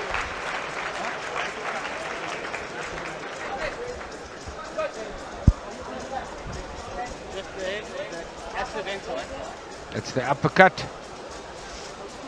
from Brandon Taser. Slogs. It was accidental headbutt. Rian Jansen van Rensburg, the referee says it's an accidental headbutt. Was accidental? Well, we're going into the penultimate round.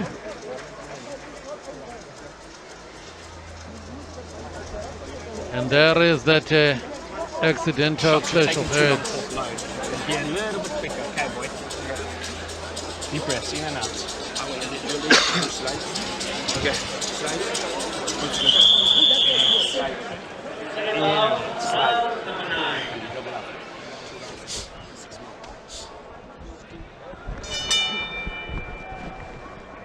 Please, both of you need your heads up. There was accidental headbutt. I don't want any cuts further on this fight. You had a good fight. Let's go. Okay? Round number 9, the penultimate round. Darren Rousseau versus Brandon Taser. In the scheduled 10-rounder. Showed a lot of experience here tonight, Brandon. And Darren showed a big heart for a guy who's only had 9 fights to put it on the line.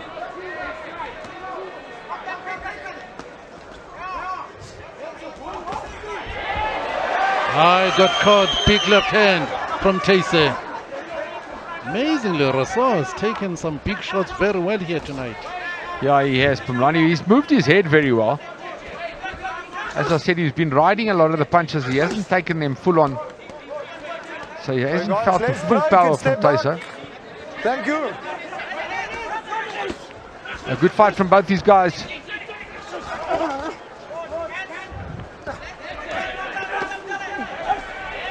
When it did show that if Darren pushes Brandon Taser back, Taser is a different fight, but he simply has not been allowed to do that for the majority of the fight. That is Rousseau, to try and push his opponent back. Yeah, it's a lot easier said than done, Pumlani, because Taser's a strong guy. He's got experience, he's strong, he likes to bully his opponents. And that's how he's won his 15 fights out of 20. By bullying the guys. He does a good job when he bullies you and pushes you back. And he hasn't allowed Darren Rousseau to bully him. But I mean, Darren Rousseau's work rate's been incredible. Good punches now from Brandon.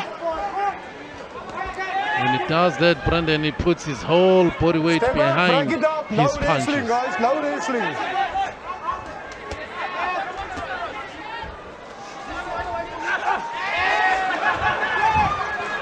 Well, if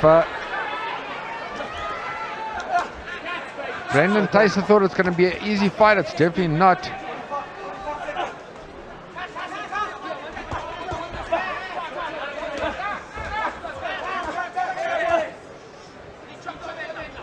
A lot of close rounds here, I must say. But the cleaner punches are coming from Brandon Tyson.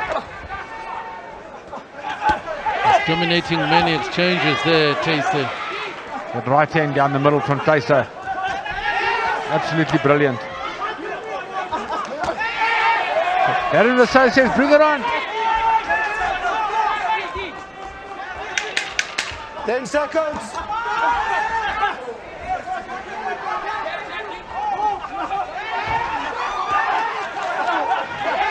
Well, I was about to say, not time to clown, but he's enjoying himself.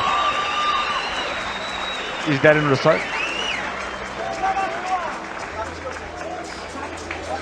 In and out. We've got one more round to go. We're going to round 10. I really need this round, okay. Coach, give me water. I want to sort the cut. It's a baby cut, eye closed, eh?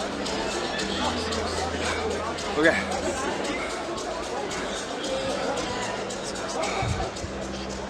There's a slow-mo action.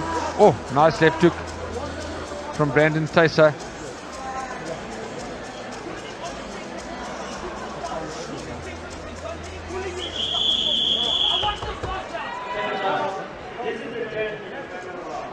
Okay, get up, guys. Vusi Matola telling his charge, you've got 3 minutes left, go and make it happen. But is it too late? This was a brilliant fight up to Might now. need a knockout So at let's this finish stage. it on a high note. Shake hands, let's go. Box! Because my opinion, Brandon Tyson a couple of points ahead, but it is close.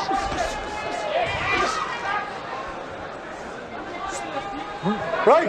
Break! No talking.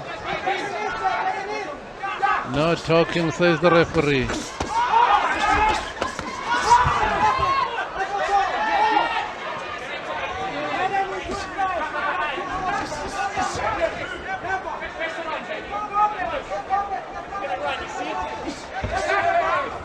And Darren now is good to try and cut the distance between himself and Tyson and finish strong because doesn't know Break! how the there's a low blow, says Don't Tyson. turn each other around. Yeah, Darren has to fire now. He's got to go flat out. But he's fought a good fight. He's fought a very good fight. Stop holding, Darren. Darren, no, stop holding. Well, they're not listening to Right, step Janssen back. van Rensburg. Step back. He says stop Break it up. holding. They say, why should we? Two naughty boys in there. They've given us a good fight, Brian. Solid 10 rounds here It's at been the a- Palace of Dreams. Go, step back. Yeah, Break it Punani, up. it's been a good Break fight. up. Nobody's Break. been disgraced. Whoever wins this fight deserves to win it. And nice packed Don't use your action, forearm. 10 rounds in the junior middleweight division. Two of Guys, South break Africa's it up. best. Break it up. Listen, guys, please. But we know Make there's a it easy for Shavante me. Koppen If I and a tell you to Rock break, Knapp out break. there that have beaten Tyson. Okay, step back. Break it up. Oh, stop. There's a low blow. Go to With the one seconds corner. remaining, here it is. Oh, Brandon, that's very low. you want some time?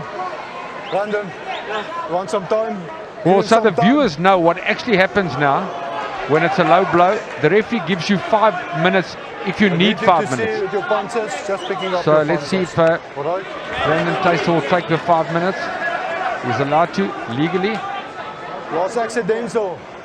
If he can't continue, It was Darren Rousseau accidental. will lose by TKO. Yeah, by so disqualification, in Darren needs fact. to recover. Are you recover? Box!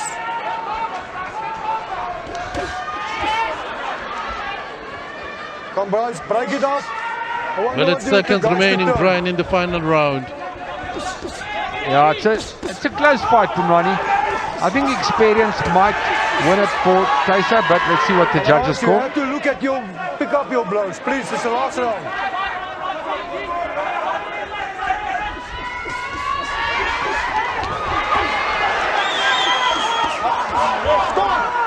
stop, listen to me.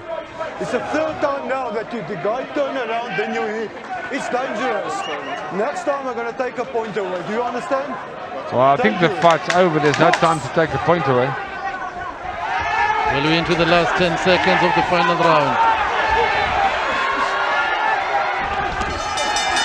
Well, possibly a Darren Rousseau round, but not sure if it'll be enough for him to win the fight.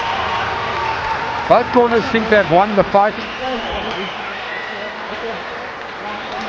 And brilliant performance from, well done Darren Rousseau, well done Brandon Tyson. Nice fight.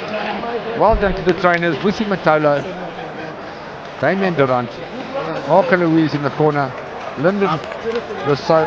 Guys have done a good job.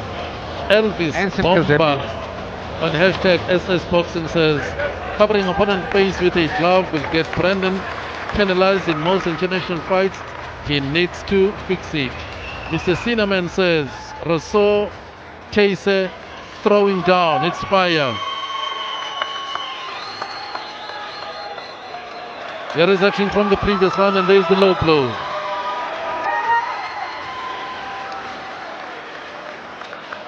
Yeah, good fight.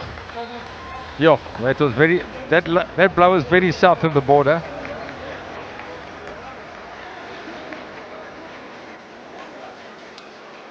But both these guys are not dirty fighters. They've done a few illegal things here tonight, but I wouldn't think intentionally.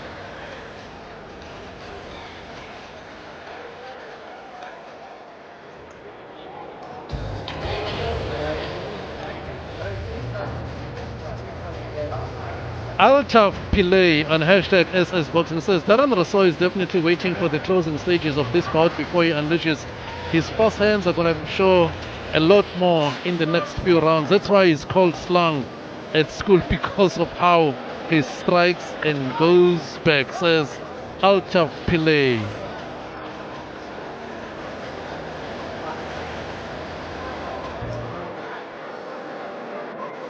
Any moment now, our ring announcer Duncan Pollock will give us the result. So what does the future hold for the both of them in victory and in defeat, Brian? Well, it proves that Brandon Tyson's not finished after the bad loss to Shavonte Koopman, and it proves that Darren Rousseau is a force to be reckoned with as a youngster. So they've still got a career ahead of them.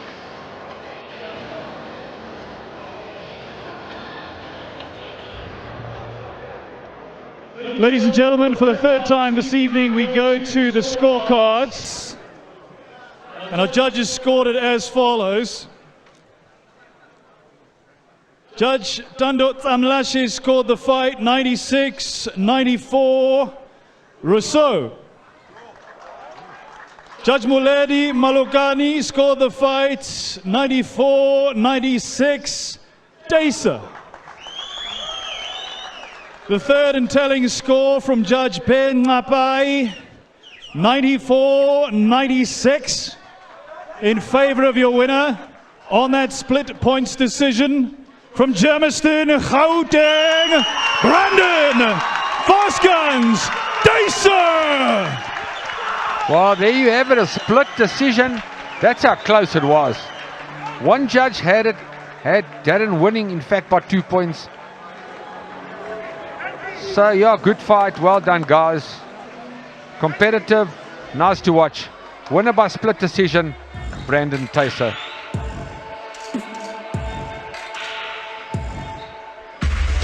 Sean Potgritte, Keaton Gomes is our next fight. It's a heavyweight bout. It's a title fight. It's scheduled for 12 rounds. On your World of Champions, this is Powerhouse from Emperor's Palace, brought to you by Golden Clubs Promotion.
Welcome back to Emperor's Palace. Welcome back to the Palace of Dreams.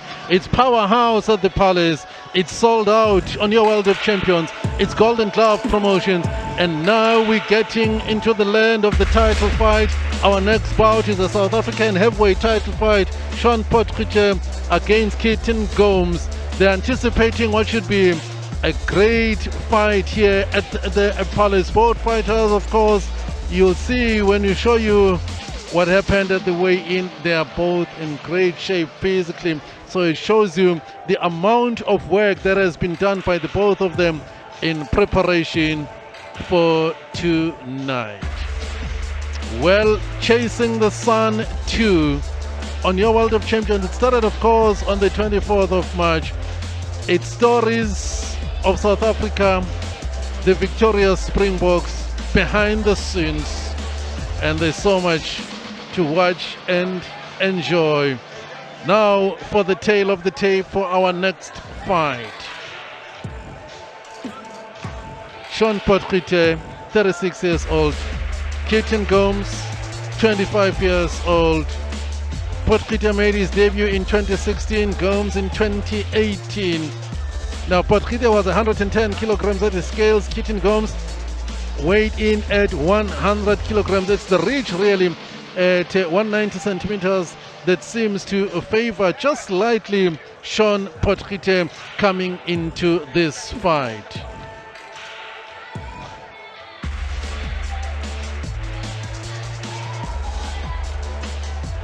So this is the shape that I'm talking about, because we're all eager to see, in terms of the weight, what Sean Potgieter has done, what Kempton Gomes has done. There is Sean Potgieter then at 110 kilograms, and Kempton Gomes coming in at 100 kilograms at the official weigh-in held around midday yesterday here at Emperor's Palace in preparation for tonight. They've done it all before, Brian. Well, there you see that famous stare-off. Both guys want it desperately. Looks in good shape, I must say. Is Sean Potgieter compared to the last fight. He's in much better condition, trained hard for this fight. But can he beat the South African heavyweight champion Kempton Gomes? We're going to know in the next few minutes, of course. Anything can happen in heavyweight boxing. One punch changes all the action. Quicker than in the smaller divisions, of course.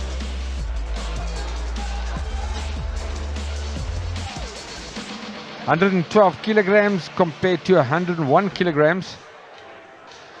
Well, there we see 9 fights, 8 wins for Potgieter. Good record.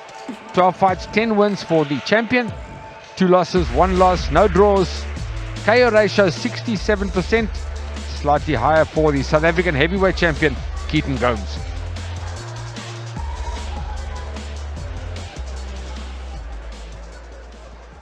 Ladies and gentlemen, welcome back. It is the powerhouse from Piedmont Global's Emperor's Palace. Up next, the feature bout on the undercard for the South African heavyweight title. And it seems apt now, as we stand on the precipice of that title fight for the South African title, that we just pay our respects to 2 South African ringmen who lost their lives in the past 7 days. So if you wouldn't mind, if I could ask you please all to rise for a standing 10 count. First of all, to renowned Randburg Boxing Club trainer Ashley Fourie. Ashley sadly passed away earlier this morning. And then on the weekend, we said goodbye to former South African middleweight champion Jan Kiss, who passed away after significant innings of 76 years. So if I could ask you please all just to bow your heads for 10 counts as we pay our respects to Ashley Fourie and Jan Kiss.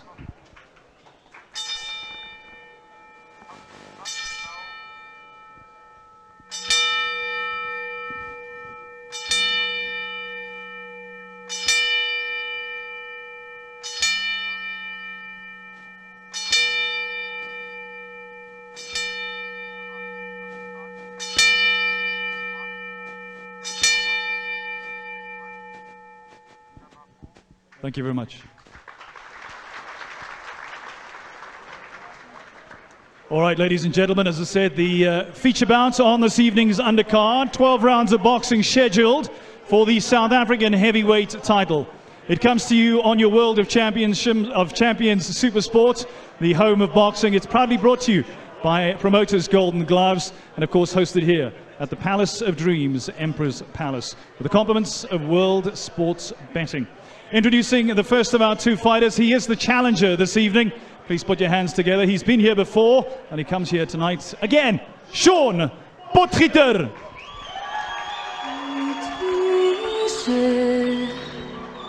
Born in Orkney in the Free State province,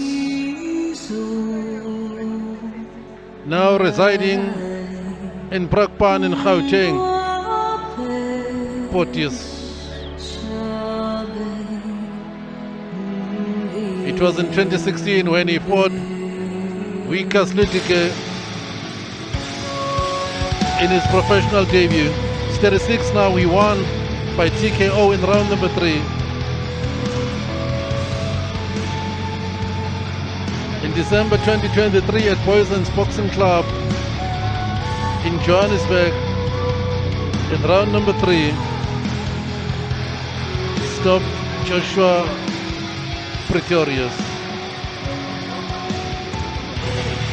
A Lions rugby fan,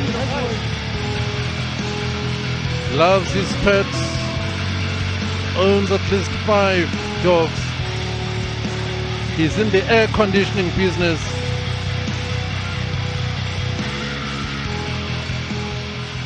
Working out from Brenthurst, current air conditioning.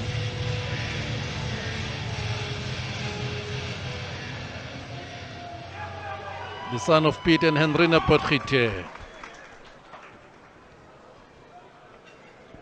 Please put your hands together for the champion. He is Keaton Gomes.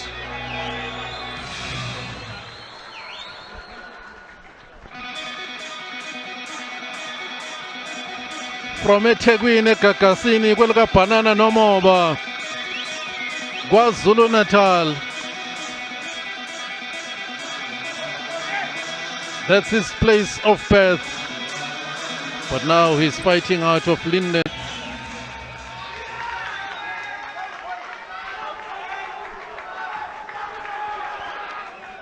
Ladies and gentlemen, ahead of me introducing you to the fight officials and the boxers officially, if I could ask you all please to rise, as this is a national title for the playing of the South African national anthem.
When you hit that body right, you come over the top, okay? You do jab down overhand, okay?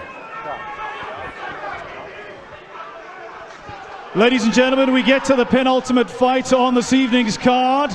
12 rounds of boxing on the way for the South African heavyweight title. Our 3 judges scoring at ringside: Simon Mokari, David van Nieuwenhuizen and Toto Schweni. Our fight supervisor representing Boxing South Africa is Mr. Tloks Ramachole. And our fight referee, the third man in the ring when that opening bell goes, is Thabo Spampu. Introducing the challenger to you, he boxes out of the red corner on my left. He weighed in at 110 kilograms flat. 8 wins as a professional with a single loss, 5 of those 8 wins coming within the distance. He boxes in the black trunks with silver trim. Here tonight to avenge the loss in this ring to this opponent in 2022 from Brakpan in Gauteng. Please put your hands together and welcome back to the Palace of Dreams, your challenger, Sean, God's Warrior, Potgieter.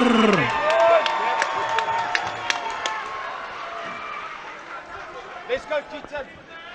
Out of the blue corner on my right, making his second defense this evening. He weighed in at 100 kilograms flat. As a professional, 10 wins with 2 losses, 8 of those 10 wins coming within the distance. He boxes in the black trunks with white trim. Hailing from Sniper Smith's Boxing Academy in 4 ways.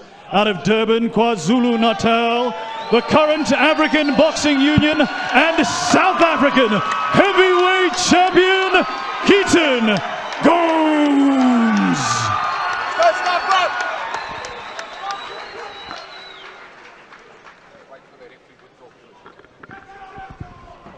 All I need is a clean fight, obey my commands at all time, and protect yourself at all time. Wish you good luck, shake hands.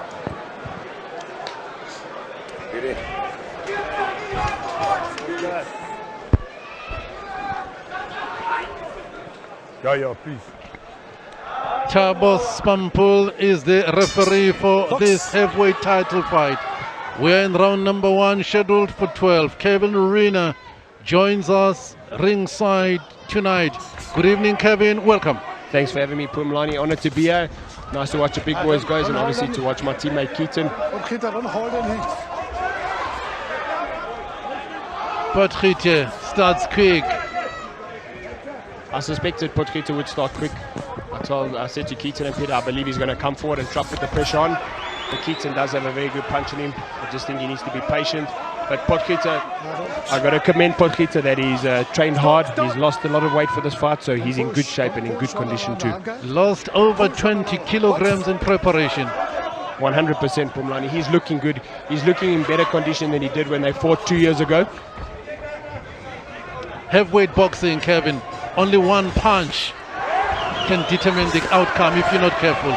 Most definitely. It literally takes one punch to turn a fight around. I know that, and all the big guys know that, you know. Like I said, these guys are very big guys. Good punches between the both of them, and it makes for an exciting fight.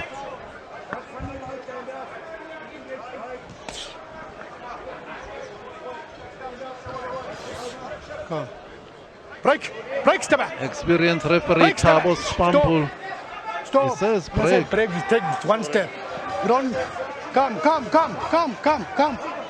Most need, I don't definitely, need Thabo Spampu's a to be looked at. When I say stay back. Box. Most definitely, Thabo Spampu's a very experienced referee. He's reffed some of my big fights, and I've always enjoyed him as a referee. Step.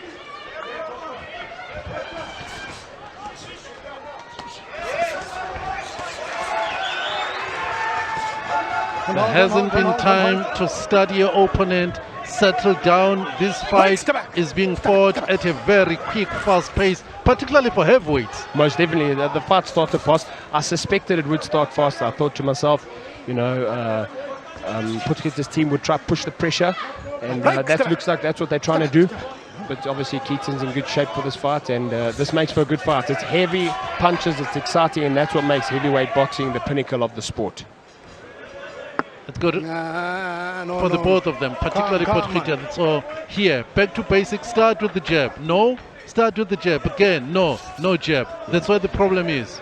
I 100% agree with you. You know, when a guy's rushing you, you got to control him by establishing the jab, putting him off balance and taking him off his plan. Once you start with the jab and put a jab on him, it derails his plan completely. So if Kempton can get back to the jab, a nice stiff jab to the body to slow Sean Potgieter down and work on the body, work on the breadbasket, just to slow his man down, because Sean has started with a very high pace. In fact, both of them. But how I would change it, I'd start with a very stiff jab to derail the man. Like you said, a jab opens up everything.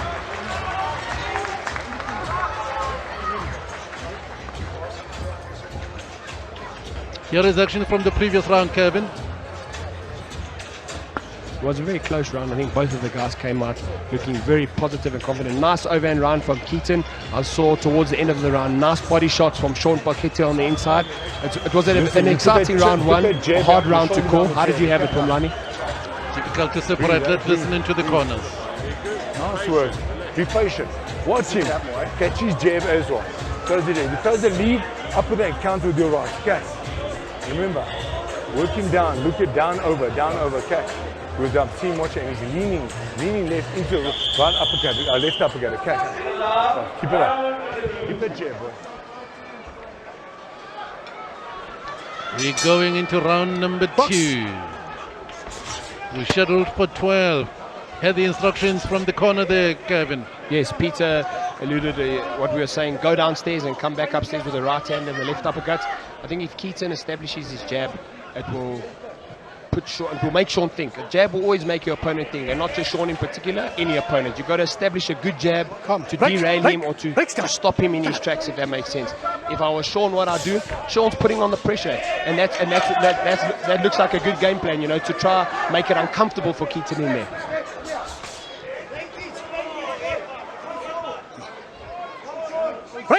Break, step.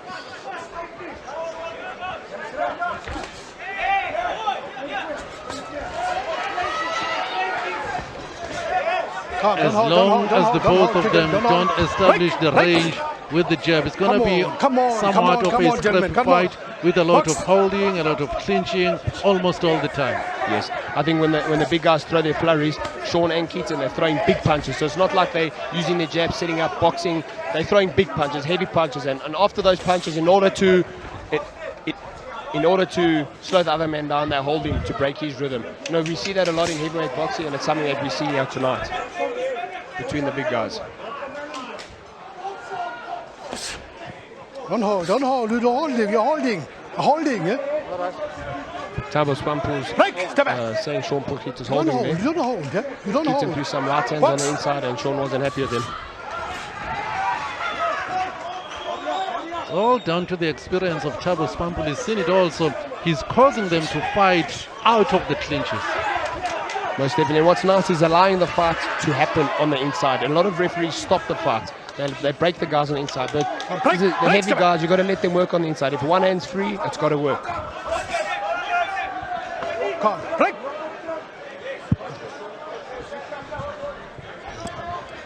We're in round number 2. Potgieter against Gomes. As Kevin says, the both of them just looking for the big punches. That's it. Gomes gets through. Kempton landed a good right hand over the top there, but he's leading with the right hand. Like you said, I'd love to see him start with the jab. I think Potgieter's in a bit of trouble here. Kempton's landed something, and Sean is trying to tie Kempton up. Break, step. Corner shots at 20 seconds to go. Sean Potgieter's in a heap of trouble. Good left hook from Kempton. Kudos to Sean, he's fighting back, one hand's free, he's doing his best to fight back on the inside. Last 10 seconds of round number 2.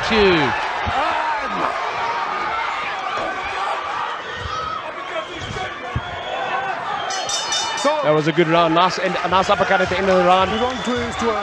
But if I look at Sean Potgieter's body language, it doesn't look good when he walks back to his corner from Lani. Nice work, breathe. Okay, listen to me. You use that left uppercut, okay? Put water in his head. Okay, use that left uppercut, my boy, okay? He's falling into it, okay? 1, 2, double left uppercut. If he's inside, body, chin, okay? He can lift that chin of his. He's hating it, brother. He's hating it, of course. Listen to me. He's slow, Kempton. You've got to use your Here is the action from round number 2, Kevin. Most definitely. It was a good round from Kempton Gomes. I think Kempton got the upper hand in that round. He hurt Sean Potgieter with some looping right hooks and the left hook. Sean Potgieter's body language didn't look good when he walked back to his corner. I must be totally honest with you. That was a good left hook that got through. I give that round to Kempton. Like I said, they're both throwing bombs. I'd just like to see Kempton behind the jab and the right hand will come through. Love your work, Kevin. I saw you put on Twitter you're with the Siko ringside, enjoying the boxing. Most definitely enjoying the boxing. Grateful to be here. Always good to be on Supersport and at a Golden Gloves event. Thank you. We appreciate you. Thank you, Pumlani. We are in round number 3. We are scheduled for 12. Let's welcome back Brian Mitchell. Rick. Yeah, thanks, Pumlani. Of course, Kevin Larina's got all the experience in this division. That's his sparring partner, is Kempton Gomes. Kempton's fighting a good fight so far. Potgieter's holding on a lot. Oh, big punches now from the South African heavyweight champion. And he's hurt Sean Potgieter here.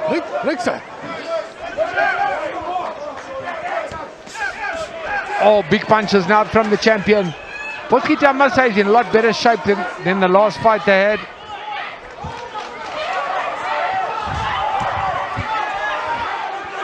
Oh, there's a lot of holding and clinching now.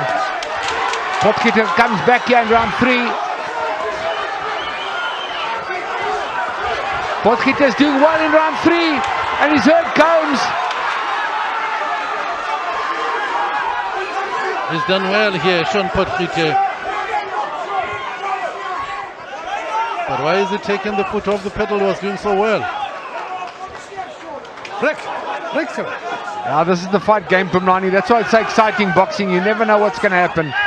I mean, Kempton Gomes knocked this man out in 1 round. And now we have a fight here. And we're in round 3 already. Watch your head, man. Stop, says the referee. Okay. The only thing is, it was a headbutt. But Sean Potgieter mustn't worry about it. He must just continue fighting. That's part of the game. Protect yourself at all times. Yeah, protect yourself at all times. Exactly, Pumlani. That's what I'm trying to say. You can't start complaining if the referee hasn't seen the headbutt.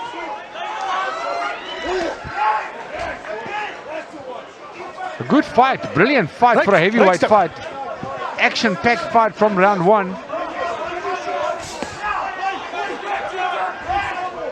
As soon as we heard how hard Potgieter was training, dropping the weight, getting into shape for this fight, he knew it wasn't going to be just a one-sided, one-round fight. Yeah, absolutely. And credit to Potgieter. He's, I mean, for a heavyweight, he's got nice hand speed. And he's come to fight tonight. Great physical condition. And he's giving the South African heavyweight champion Kempton Gomes a run for his money.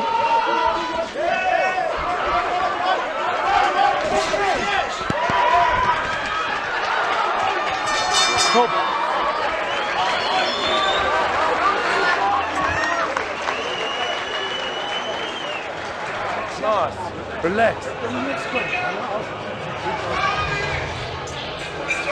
Potgieter's corner, trainer Gert Strydom, assistant Donnie de Preer.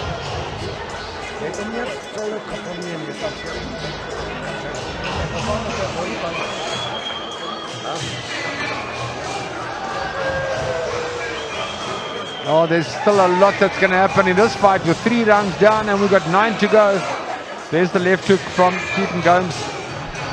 So far, Potgieter's taken the power well. Doesn't like the... Well, obviously nobody's going to like a headbutt. There's a headbutt from Kempton Gomes. And look where you're punching. You turn the right over and right. It's almost landing, but you're missing.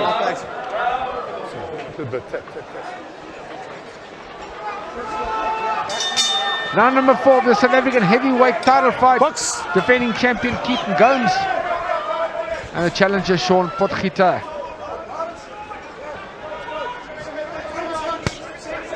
On his toes in round number 4, using the perimeter of the ring here, Sean Potgieter. He's got good boxing skills, Sean Potgieter. Saw him a few times in the amateurs. Low blow.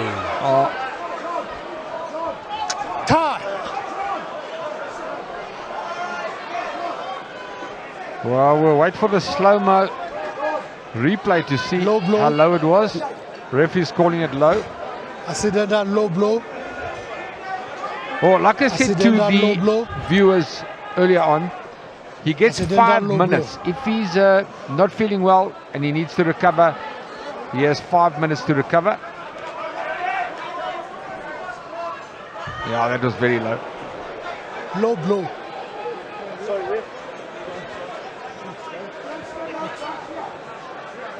Are you okay? Okay. Good sportsmanship from Sean Potgieter. He says, let's do it. He's not going to wait for the 5 minutes. He's okay to go. Comes out fighting, Potgieter.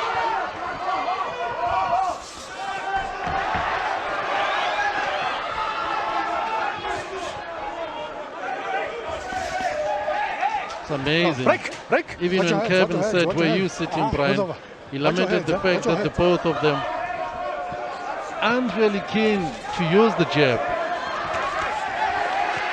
Well, they've come to have a war here, Pumlani. They're both looking for the stoppage.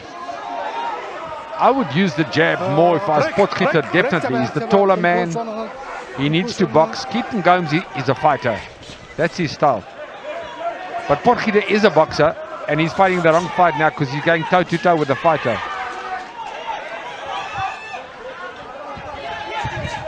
Bit of an ugly fight in round 4 where both guys are holding on.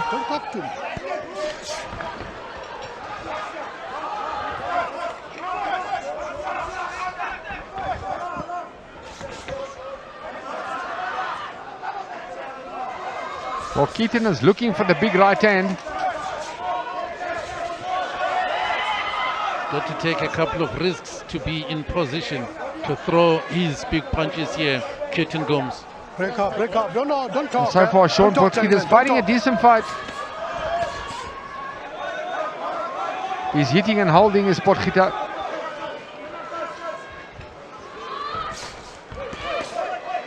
Don't push with the elbow, Potgieter. Don't push with the elbow. Don't push with the elbow. Well, it's going to be interesting to see if it goes into the later rounds how these big guys hold on stamina-wise. Oh, big left hook, big right hand from the champion. Got to be careful of using the head and get disqualified. Don't know. No. Box.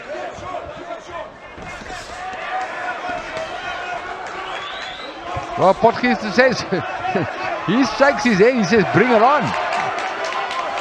And Gomes is looking for that KO. We're into the final seconds of round number 4.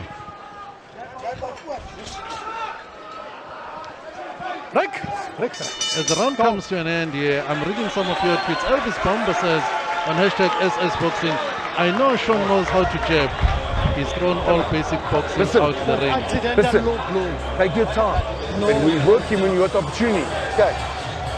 Yeah, I think both fighters are neglecting the jab. Good. But Keaton Gomes, as I said, that's what he does. He comes to war. Come, 3 big ones through the nose. Alternate your timing exchanges now. Don't just exchange the same rhythm. Yeah. Stop, feint and then go. Stop, change it up. Listen here. Also, jab, that right up the body, up the chin, okay? Okay. Jab, side body, chin. Okay. Just put his hands up high. Listen, he's getting hurt, you hurt him. He's worried, I promise you. Just keep landing him. Just keep landing. Land them off. Trainer Peter Smith giving the advice to his champion, saying, you've hurt your man, put him under pressure. Kamo, the great physio, says on hashtag #SSBoxing, some great boxing on show tonight, says Kamo the physio. We're in round number 5, scheduled for 12.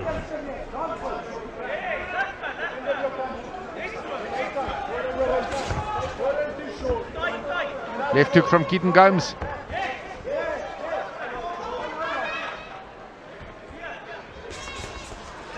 See, that's the amazing thing about the fight game, Pumlani. If you're well conditioned, you take a better crack. And Sean Potgieter is well conditioned compared to the first fight. So he's taking the punches that Keaton Gomes is dishing out.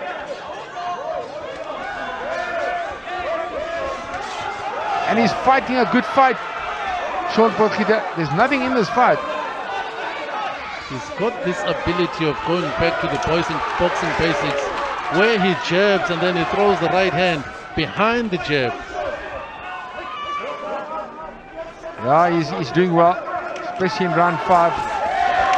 So you can't fault him really when it comes to basics.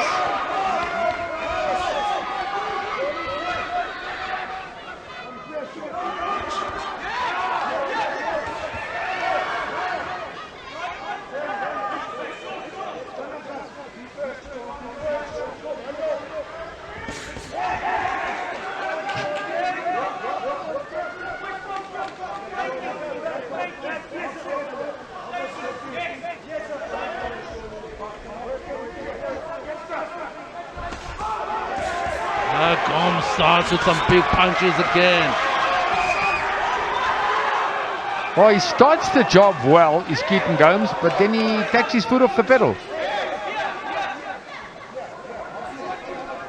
You can't hurt a guy and then let him off the hook. You got to finish him.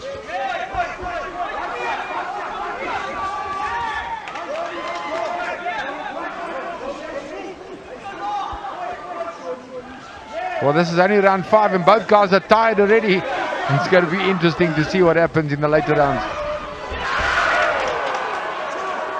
No knockdown. No, he knocked himself down basically.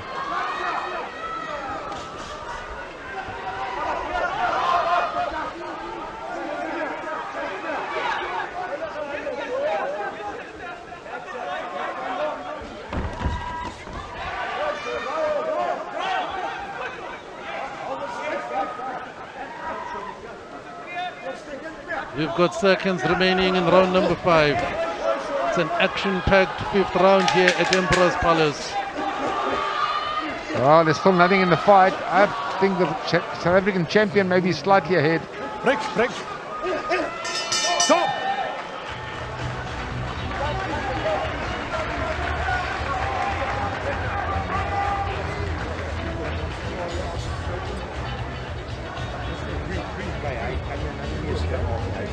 Power is weg. Je gevoel, hij heeft jou plaats gevangen, hij maakt jou niks. Die ou kan jou nie uitslaan. There's Keaton loading up.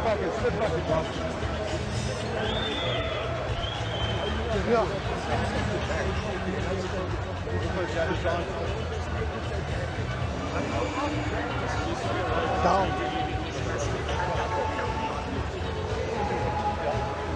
Well, there's that Keaton Gomes going down, but obviously it wasn't a knockdown. He fell over his own feet. You listen to me. Listen to me.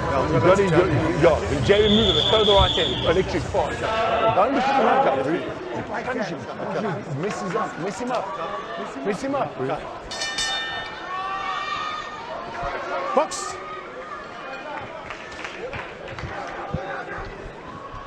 Round number 6 of this championship fight. The defending champion Keaton Gomes. South African heavyweight title at stake. Challenger is Sean Potgieter, and it's a close fight. If you are Sean Potgieter, you know you've got to keep your guards up all the time. For Keaton Gomes doesn't really jab. He wants to throw the big bombs. He's looking for the knockout.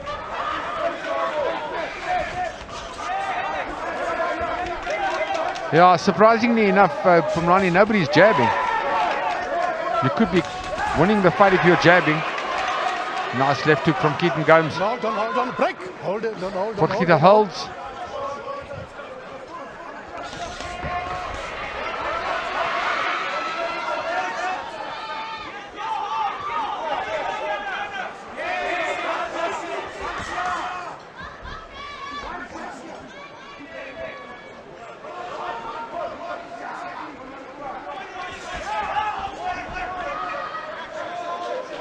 Break, don't hold. No, the frustration on the side of Keaton Gomes, because then he doesn't really jab. When he can't get on the inside and throw the big punches. Yeah, the other problem, Pumlani, with a guy that knows he can punch, and Keaton can punch, is they rely on that. And then they don't use the jab, and they don't use their boxing skills. And that's why you can lose the fight. If you can't knock the guy out, you're not throwing enough punches, you're not jabbing, you're going to lose if you're just looking for the knockout all the time. But that's better from Keaton Gomes' work rate. But even in that flurry, only one clean punch landed.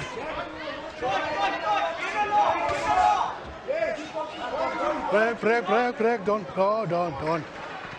Don't do it.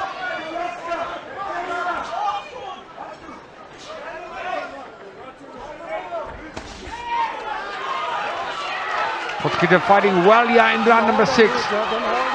Showing the champion no respect. He caught him there, Brian. He caught him again. He's caught Keaton Gomes. Keaton Gomes in trouble here in round number 6. Potgieter doing brilliant. Break. You don't hold and hit, eh? Box. Don't hold and hit. Uppercut, right hand, all from the challenger, Sean Potgieter. He's coming to win the title here. Oh, Keaton Gomes is tired and in trouble. He's holding on, Brian. Seconds remaining in the round.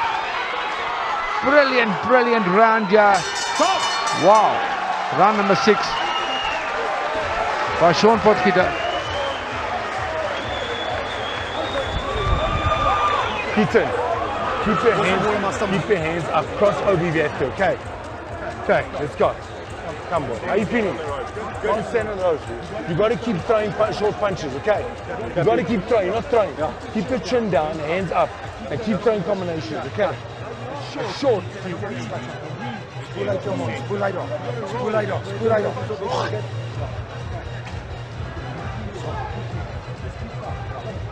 Kijk, Sonny, nou maar uit jab werk, nou die pipe gedraai. Dis waar ons onthou gepas het.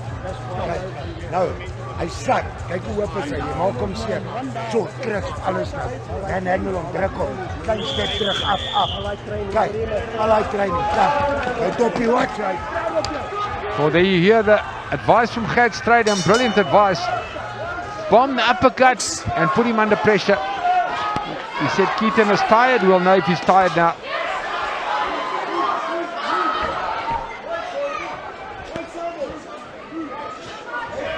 But Potgieter stays at the basics, gives himself a much better chance of winning the fight. Stays behind the jab, and at the right time he will pounce. But he's got to keep his guards up. For Keaton Gomes is looking to chop his head off. Break, don't hold. Yeah, Keaton's loading up with every single punch. You hold with this left hand. Box, you hold with the left hand.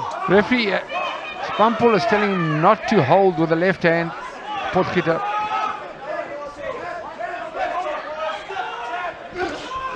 Oh, big punches now. Those are the punches that I'm talking about. He wants to chop his head off with the big punches. Like that. Just loading up. No, you cannot turn him. Box on. Well, Potgieter's really taking the punches well. And that's thanks to conditioning, as I said earlier on. You can recover quick when you're in good condition.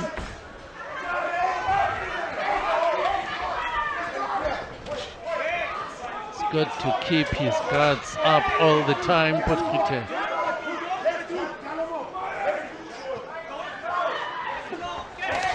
But Potgieter takes his foot off the pedal now after having a great round 6. He's allowed the champion back in the fight.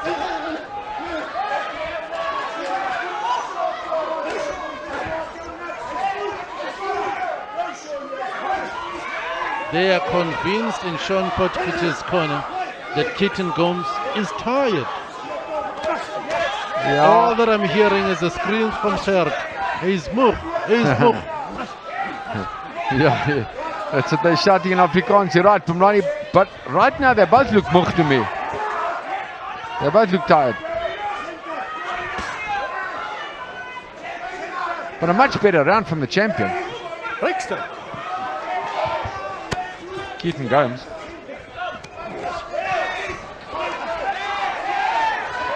Good work from Potgieter.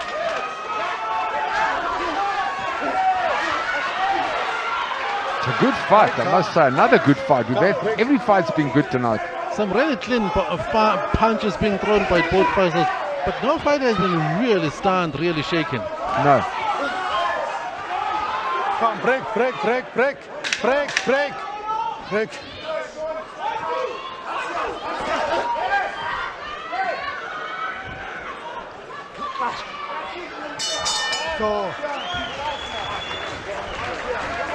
Well, I think Gomes won that round, but Listen, not a straight good on round. left hook. 1-2 hook. Okay. Oh, breathe. I want you to breathe. Recover, boy. Recover. I'm winning, happy? Oh, yeah. Focus. Don't worry. Keep it like it, boy. Sean Potgieter's family enjoying the fight, and why not? He's fighting a good fight. Gooi samen, moenie draai en hom gooi. Kyk, fyn, soos hy gooi. Listen to me. Listen, what you do, okay? Listen, I want you to focus on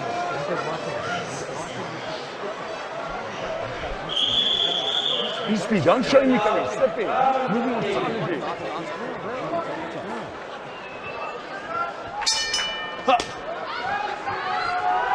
Box.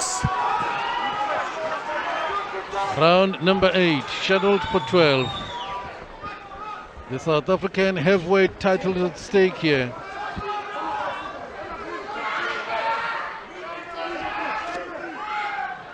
It's been a really good fight, Brian. Yeah, for two heavyweights, the work rate's good. Come, break.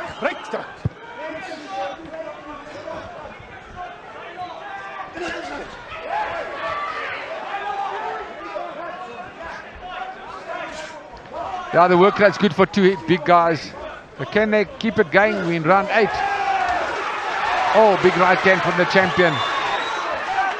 But Potgieter takes it well and he keeps fighting back. Now it's Gomes who's holding against the corner.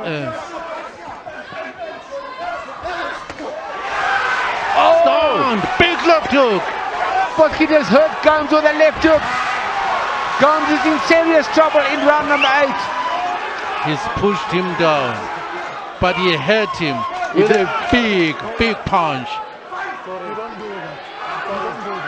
Okay. Well, I saw him very hurt as well from running. Well, is Potgieter going to take advantage of that situation now? He's got to go now. Break. So what does Sean believe? Does he believe he hit his man or he pushed him down? It's going to show then with the follow-up action. Yeah. That's what he's got to do now, Potgieter. Oh, that's a good left hook from Potgieter. Gomes says bring it on. But he's been hurt. Oh. Right hand, left uppercut from the champion, but he does not hurt the challenger.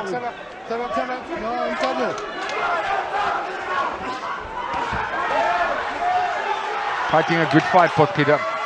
A really good fight. He's taken all the best from Keaton Gomes and he's giving his own.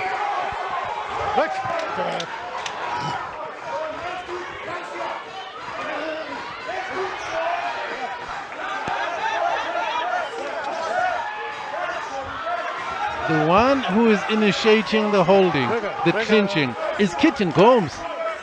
Yeah, Keaton looks tired, Pamani. He looks very tired. And Sean Potgieter is winning this round by miles, the 8th round.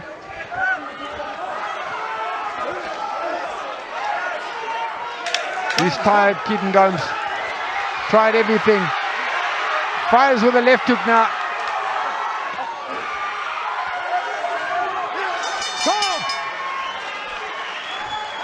Wow, good round for Potgieter.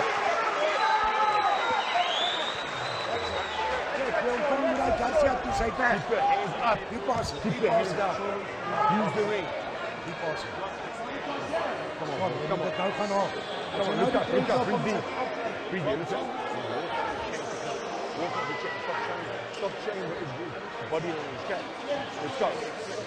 Come, boy. Some slow-mo action from round number 8. Yeah, Keaton Gomes was badly hurt there.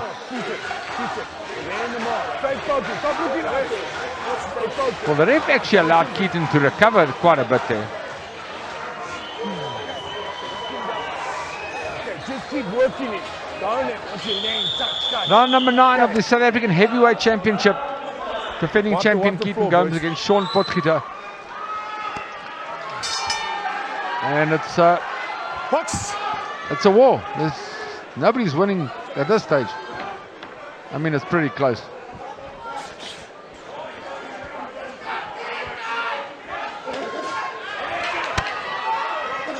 Round number 9 scheduled for 12. Challenger Potgieter, Gomes the champion. Good up and right from the champion. Break, step back.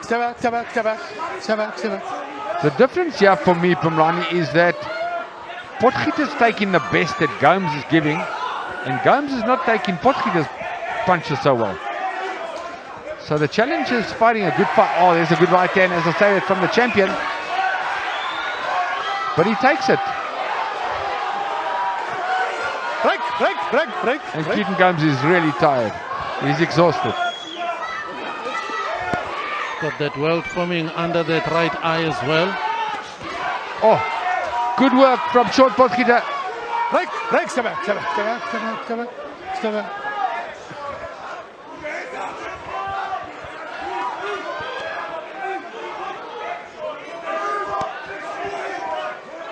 Good jab, Potgieter.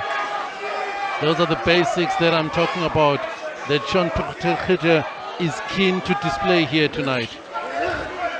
Each time Potgieter jabs, he looks really good. Makes those openings. Yeah, he's got a very good jab. Pumlani, as I said, I watched him from the amateur days. He's a good boxer, Sean Potgieter. He needs to use those skills. Good left uppercut from the champion, Keaton Gomes, to the body. There's that jab from Potgieter. Proper textbook style. It breaks the rhythm of Keaton Gomes.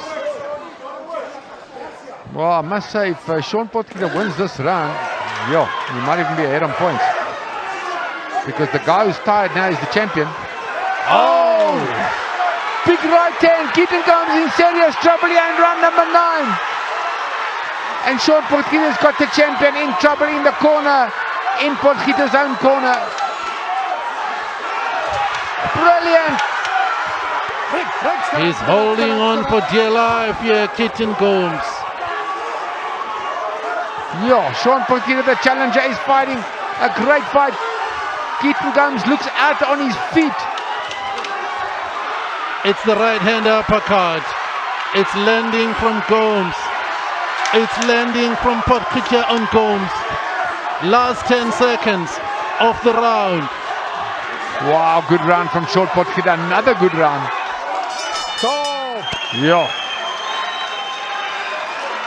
Now the fight is seriously close. I've got no clue what the judges are scoring. Free, through the nose. But it's a good fight. Through the nose, look up. 3 rounds to go. Who wants it most? Is it going to be and still or in the new? Hands up. Show warrior spirit. He can't beat you. He's desperate. Come on, boy. Listen, keep your hands up. Well, it's really what the fans came to see, is a competitive fight like this. Every fight's been competitive. We had a great evening of boxing here, and we're still not over. We don't go away. We've got the big world title fight up next. Ricardo Malajica against Marcel Braithwaite from Liverpool. But a brilliant round for Sean Potgieter, the challenger. Absolutely amazing.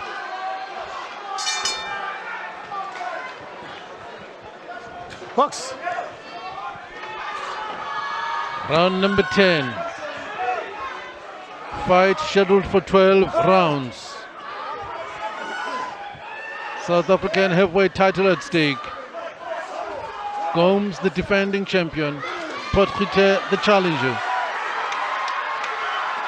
Again, Potgieter lands a clean punch and has got Gomes against the ropes. Break, step back.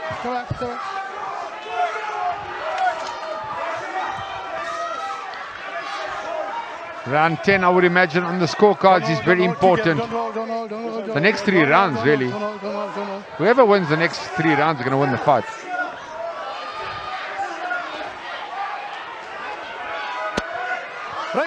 Break, step back. No, your head.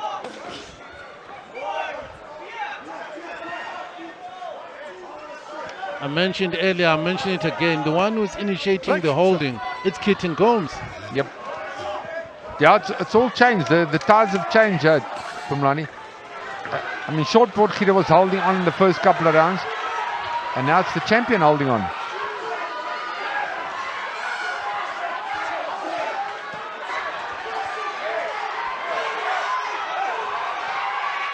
Amazing sport boxing. Sean Potgieter was knocked out in 1 round by the same guy. And here he is in the 10th round, possibly even winning the fight.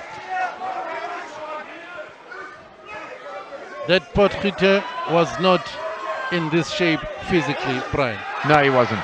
And the champion is not, Kempton Gomes is not using the jab. You have to stay with the basics, Pumlani. You always say that. The jab is the most important punch in the book. If you don't use it, you're not going to win.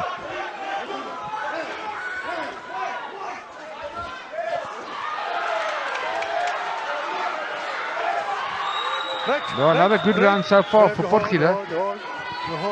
Unless the judges are seeing it differently to me.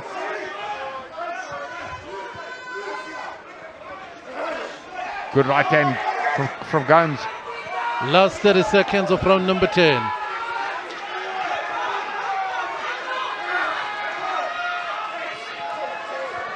Break. Both of them, no body punches, both of them head hunting tonight. Yeah, quite amazingly so, Pumlani. There's no body punching. Where's the body punching? Guys are just looking for the jaw the whole time. The body's a bigger target. Another good round, close round.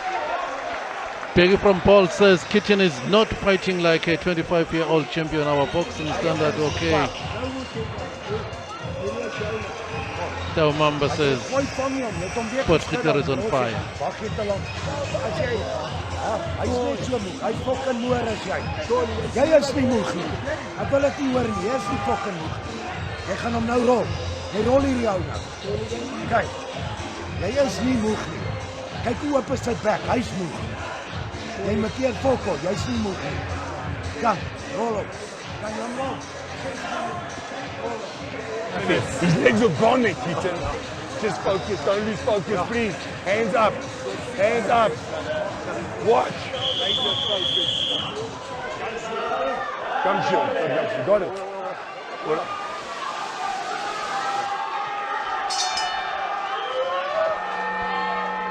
Kempton looks more tired than Potgieter does.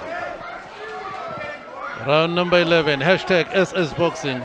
Ayanda Adonisi, Sean needs straight right and uppercut is good.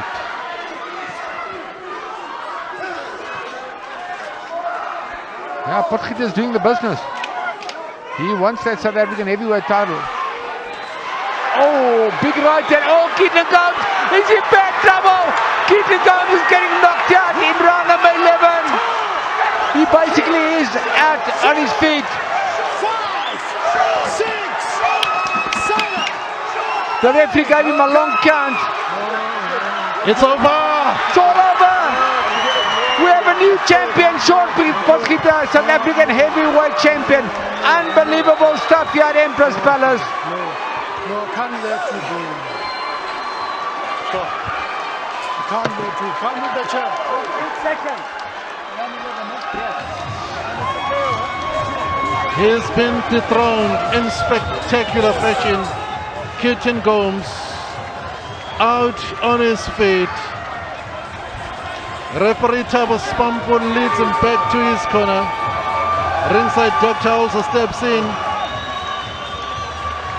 quickly to check on the man who's a former champion now.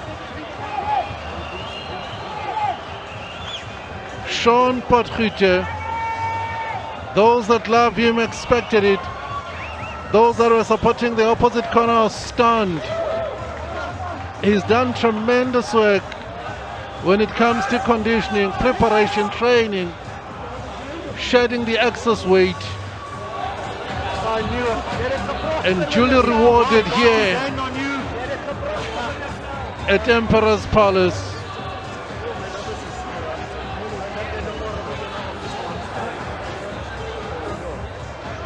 Here is the beginning of the end. There's the right hand uppercut on the inside.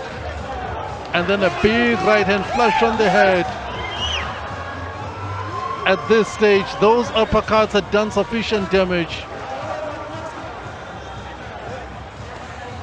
On the inside, sneaks in the right hand uppercut. Yes, Kempton Gomes tried to come with an overarm right.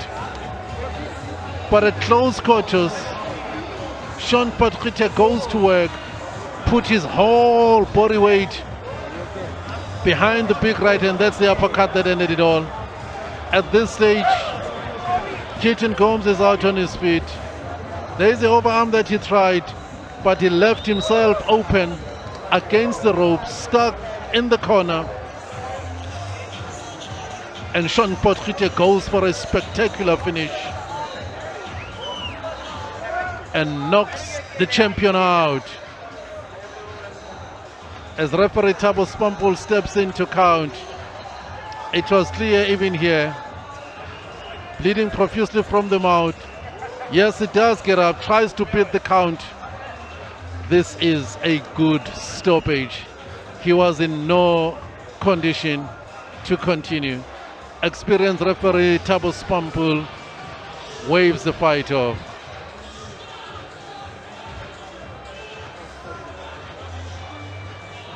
Like Brian mentioned, Gomes had knocked him out in round one, but the man went to the drawing board, went back as a warrior to the gym.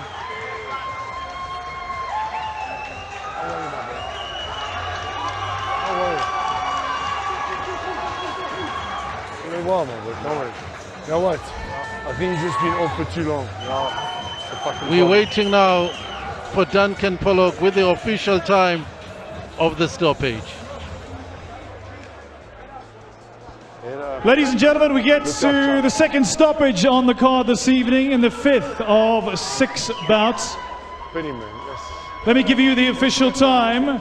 Referee Thabo Spampul calling it into it 48 seconds into the 11th round. Your winner by knockouts.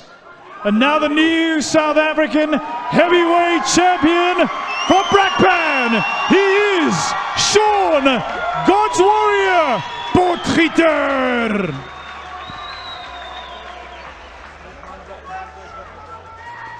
Ladies and gentlemen, handing over the belts is the acting Chief Executive Officer of Boxing South Africa, Mr. Mandla Ntlangiso.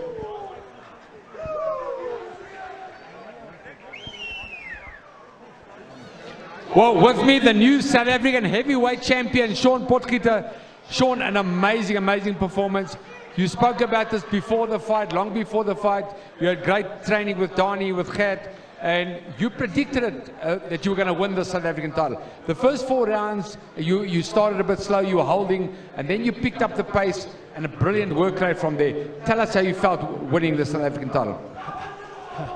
All I've got to say is, once God's got his hand on you, he can turn any situation around. We've worked hard. My coach Donnie, my coach Gert, we put endless training hours into this. We visited different camps. And I dreamt about the feeling of this belt on the inside, and it feels exactly the same. I just want to thank the Smiths for this opportunity. I really appreciate it, and I'm humbled, and I respect them for the people they are. Thank you very much. Sean, you're planning, obviously you said you were going to win the fight. Did you expect it to go like it did? Obviously he's a good puncher. Did he hit as hard as you thought he does? And why did you wait till the 11th round? Uncle Brian, you know what? First time I fought Kempton, I was mentally and physically unfit. I wasn't supposed to be in this ring that time. But I went to war with myself. I had 2 years to prepare to come back for him. And yeah, so happened to be the SA champ. And I just stuck to the game plan. I kept on fighting with myself. I'll tell you now, the toughest war you can go to is the war you fight with yourself. and you'll come out on top once you just keep on pushing. But you know, we stuck to the game plan, and I've changed camps since the first time, and I never look back. I'm with the right people. God blessed me with good people in my life. Brilliant stuff. Gert Strydom, let's talk to your trainer. Gert, you got a new South African heavyweight champion. Obviously, did it go exactly according to plan? Because you guys were so confident in the build-up that you were going to win this title. A lot of people thought never after losing in the first round, and you guys came here and you did it. Yes, Brian, everything went according to plan. Our plan was to stop Gums in the later rounds, and we knew he was going to be very strong in the beginning. But as the rounds went, he started fading, and we begged Sean and to pick up the pace, and yeah, at the end it all worked out, and we got the stoppage. Fantastic. Well done on having a South African heavyweight champion. Conditioning is so important, and he came here in great condition. We were said as the fight prolonged, Sean Potgieter was in better condition. What's next for him, Gert? Brian, not sure. We'll sit down with our management team and we'll discuss the way forward during the week. But yeah, I just want him to go and enjoy the moment now. And yeah, congrats, you're the new champ, boy. Last word from the champion, Sean Potgieter. I just want to thank all my sponsors who's carried me through these 2 years, people who's been there from the start. Some of my sponsors sitting here, Stefan and Luke and all of them, and RDG. Just want to thank you guys for all the support. And Kutsia, ek's reg vir hy Sharpie. And I just want to thank my wife for sticking out with me, all the dedication and all the sacrifices she went through for me to be at training away from home. She just, she's an awesome wife, and she motivated me so much. Thank you, baby. New South African heavyweight champion, Sean Potgieter. Back to our commentator from Lani MCB. We are ready for the main event. Marcel Braithwaite challenges Ricardo Malachica for that IBO title. That's the main event coming up next on your World of Champions. This is Power House at the Palace of Dreams.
Welcome back to Emperor's Palace. This is the Palace of Dreams. It's Powerhouse at the Palace tonight. We are all but set for the main event, brought to you by Golden Gloves Promotions. We've seen 5 exciting bouts here at a sold-out Emperor's Palace. So the anticipation, the anxiety, they've come dressed in pink in support of Ricardo Malachica, the champion, making the defense of his title in front of his home fans. They've decided to show it in bright pink colors too. Ringside. Let's look at the tail of the tape then coming into this fight. Braithwaite is 29 years old. Malachika is 25 years old, making his pro debut in 2018, Braithwaite in 2016. The reach favors slightly Malachika at 174. You see the scales there at 52.02 kilograms, Braithwaite 51.44, Ricardo Malachika at the official weigh-in.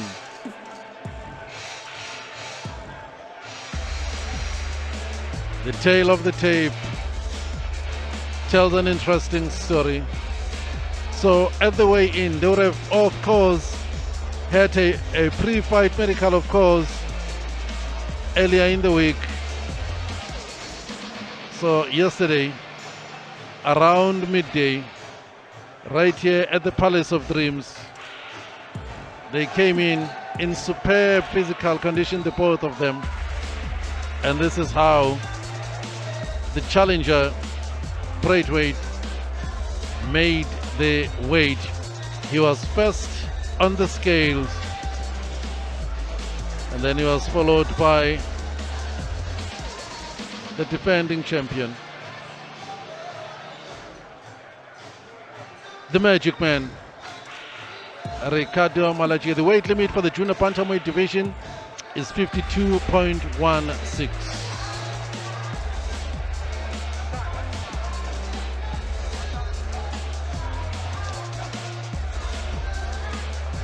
He believes, he says, having come all the way,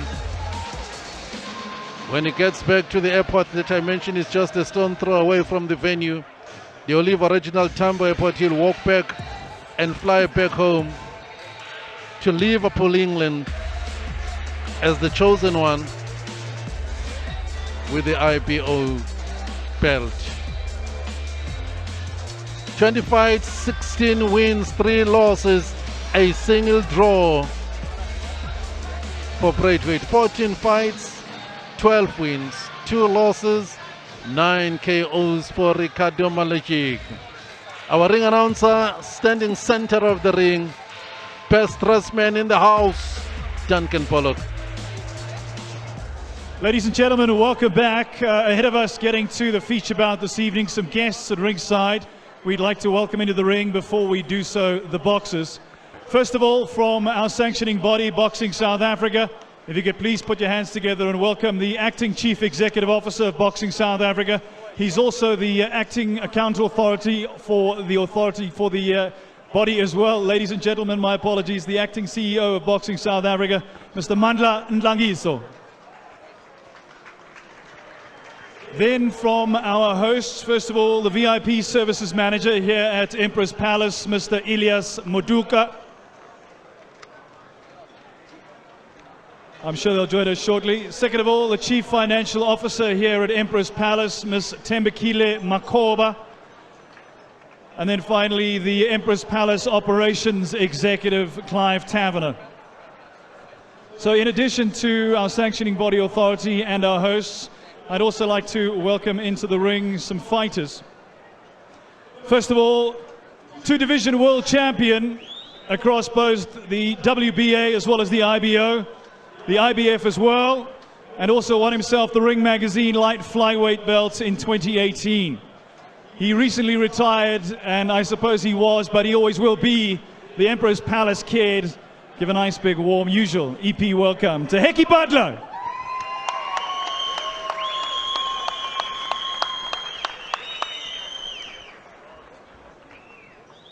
The second boxer I'd like to introduce you to will be headlining the bill here on the 15th of June. Bronze medalist at Golden Gloves 4 at War, former WBA Pan-African middleweight champion, and the current ABU junior middle and IBO youth junior middleweight champion. As I said, headlining the bill here on the 15th of June. Ladies and gentlemen, he is Rock Knapp.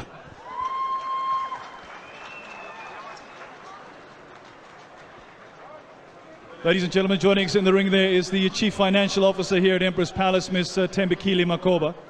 And then the final fighter I'd like to welcome into the ring, please, is the former South African and WBF All-Africa champion, former WBA Pan-African and WBF All-Africa champion, former WBA Intercontinental, former WBC Bridgerweight Silver, former undefeated 7-time IBO Cruiserweight champion, and the current WBC Interim Bridgerweight World Champion.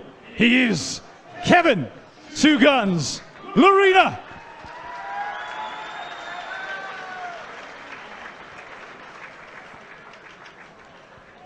So the fighters, the hosts, and the sanctioning officials in the ring.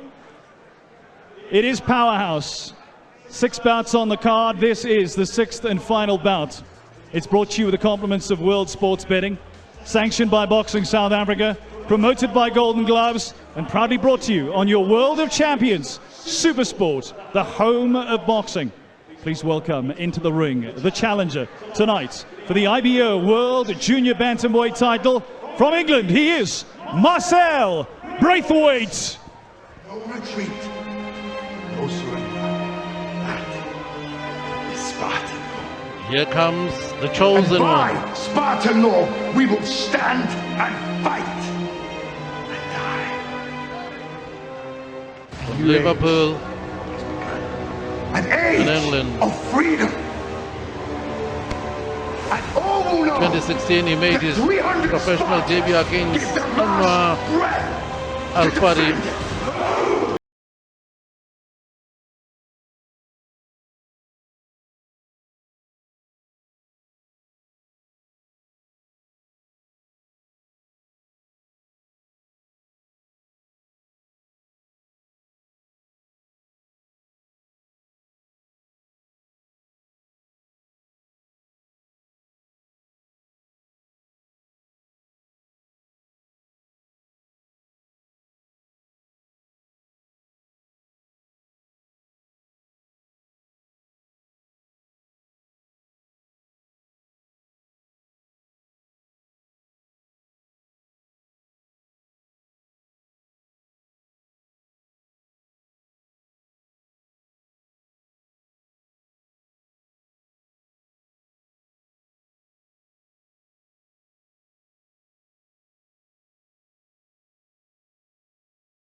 Please welcome into the ring the champion.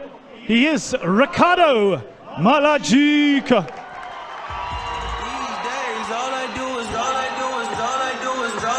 Ricardo Malajica making his way to the ring, trained by Manny Fernandez. Marco Luis in the corner, coming in with the Joker mask. Ricardo Malajica, the IBO Junior Bantamweight Champion of the world, making his first defense here at Empress Palace. And it's a big, big fight against a man from Liverpool. Won the world title here in September against Kevin Munoz from Argentina, and is becoming one of the crowd darlings. And we see the fans are loving it, his music. 25 years old, the Magic Man, trained by Manny Fernandez. 64% KO record, pretty good. 14 fights, 12 wins. As I said, 25 years old. Can he beat the experienced man from Liverpool who's had 20 fights and 16 wins? That's a big one for South Africa.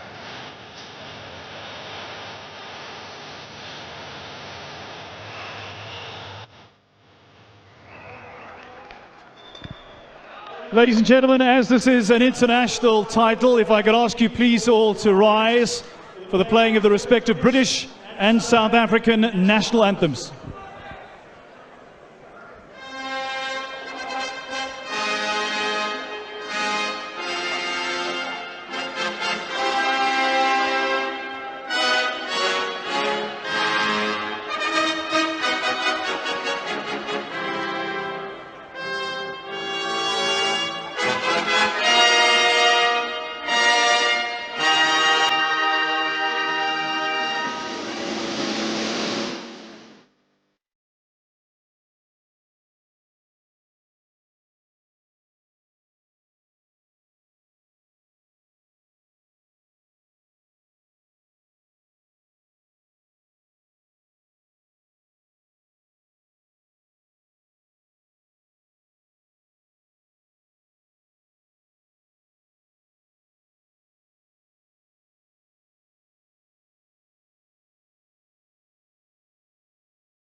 Ladies and gentlemen, we get to the feature bout on this evening's powerhouse card. 12 rounds of boxing scheduled for the IBO World's Junior Bantamweight title. Introducing the officials to you at ringside.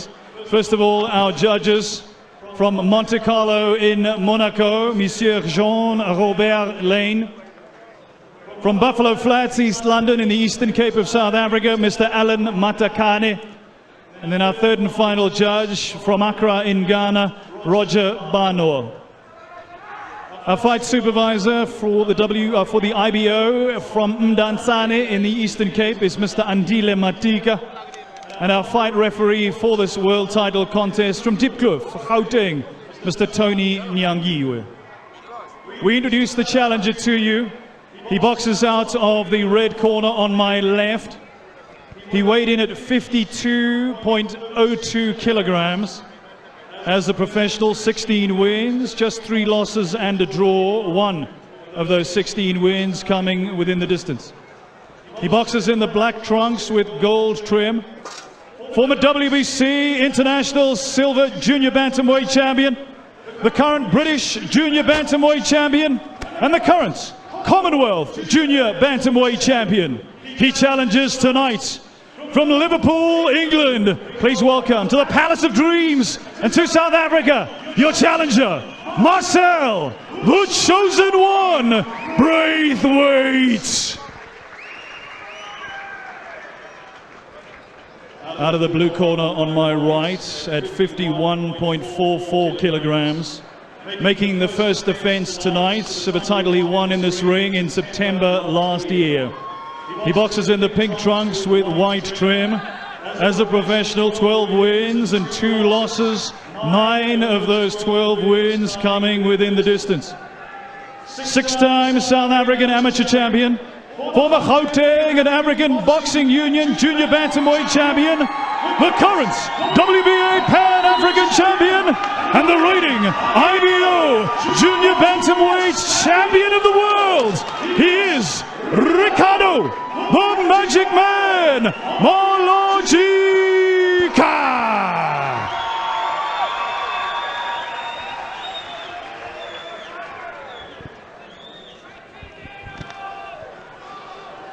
Boxers, I've spoken to you in the dressing room. Obey my commands all the time. Shake hands, good luck. Referee's final instructions for this IBO Junior Bantamweight Championship of the World. Defending champion from South Hill, South Africa, Ricardo the Magic Man Malojika against Marcel Braithwaite, the Chosen One from Liverpool. Box!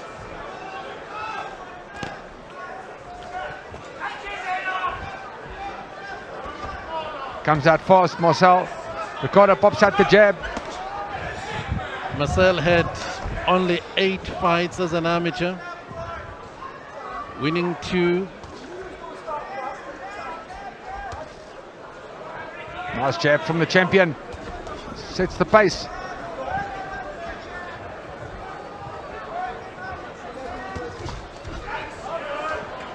Marcel Braithwaite on the back foot at the moment, allowing the IBO Junior Bantamweight Champion to control the pace. Nice right hand down the middle from Ricardo Malojika. Malojika, 60 fights in the amateurs with 47 wins, 40 KOs in the amateur ranks. Yeah, long amateur pedigree, Pumlani. Boxing family, 6 brothers, all fighters. The Malojika family from South Hills. Couple punches. Loading up with the left hook is Marcel. Malojika's going to have to keep those hands nice and high.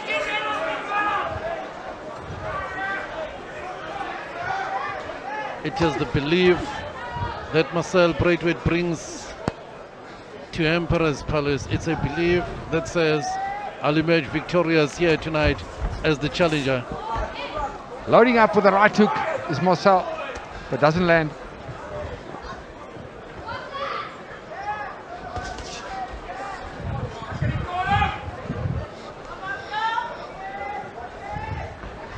Well, the man landing the cleaner punches so far is the IBO World Champion. Nice jab.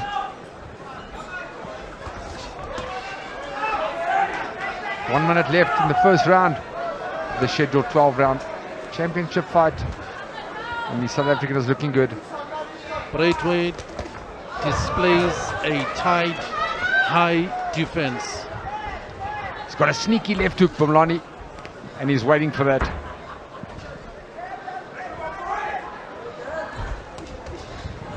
But still, Malajika finds way past what looks like a tight, solid defense. Yeah, Malajika's breaking a tight defense there. And looking every bit the world champion in round one.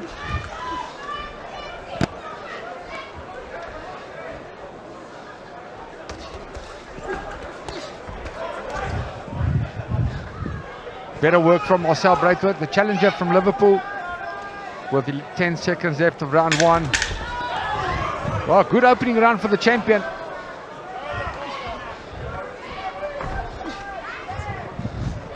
He fought well, Ricardo Malajika, in round one, behind the jab, disciplined performance.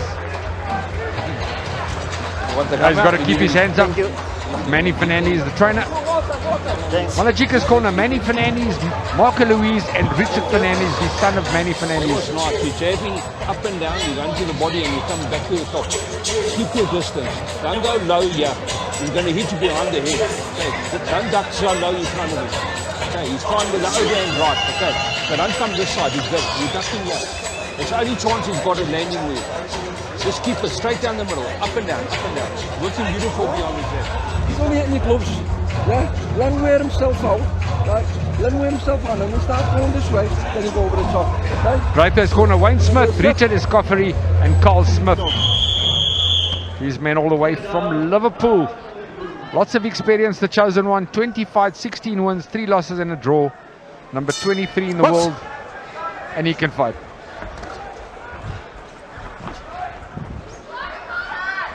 Braithwaite's come out with pace in round number 2. It's always a quick start for him at the start of the round, Braithwaite, but then settles down in middle of the round.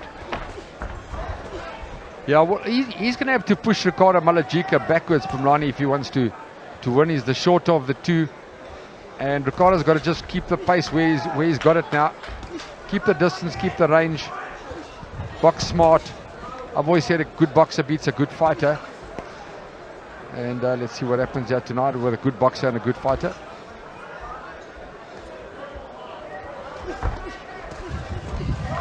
You already see what it's all about for Ricardo Malajika.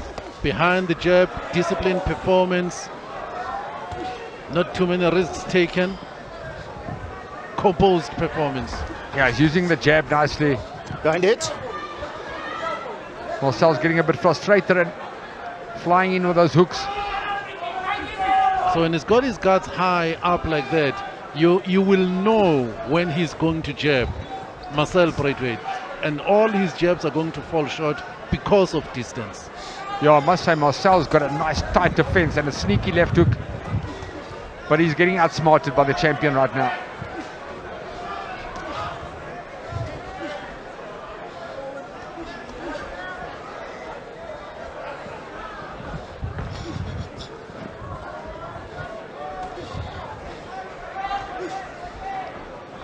Nice jabs by the champion. Marcel Braithwaite is a dangerous man. He's not the British champion and the Commonwealth champion and the WBC international champion for nothing. But he mustn't play the waiting game, Brian. Yeah, his coach has given him advice to wait. Well, there's no time to wait because Ricardo Malajika is going to outbox you if you wait.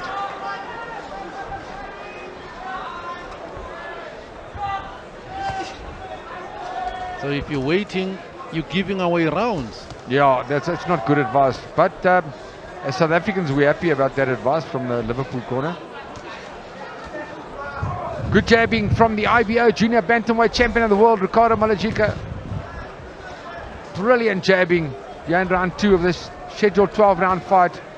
Not unless they've seen something in the makeup, in the armor of Malajika in previous fights that convinces them that just wait, you'll get him in the later rounds. There has to be a reason why they're saying wait. Yeah, but it's completely the wrong advice from Rani because Malajika is a well-conditioned athlete. Stop! Well, two rounds in the bag for the South African.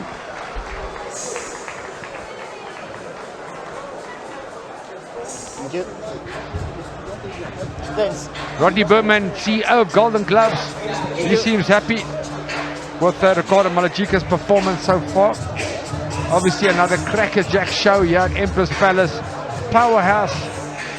And only Golden Gloves can bring you these world-class fights. Alessandro Usyk, heavyweight champion of the world. All the IBO champions there. Dimitri Bivol, one of them. Right down to junior lightweights.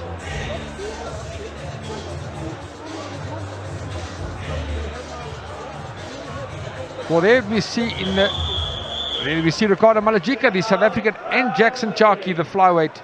Wow, that's nice to look at. The junior bantamweight world champion and the flyweight world champion, both South Africans in the IBO.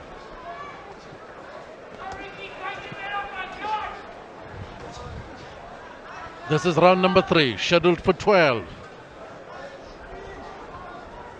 Braithwaite, the challenger for Malajika's IBO title. So Braithwaite's got a lovely defense. He's got a nice come forward style, but he's not working enough. He's not letting his hands go. He's putting himself in a position where he's going to need too many big rounds and maybe even a knockdown to make an impression on the judges' scorecards. Yeah, his work rate's poor. He's not going to win a world title like that. But it's early days. He's a good puncher. That's why then I say maybe they know something. They've seen something in studying Malajika to say, wait for him for later. There has to be a reason. Well, I suppose you're only as good as your opponent allows you as well, Pamani. So Malajika's got a brilliant jab. He's a good boxer. We saw easily he beat Kevin Munoz from Argentina. So the jab is paying dividends. There is evidence of the left jab of Malajika because now Marcel is breathing from the nose. Now the jab's looking good for the South African IBO world champion.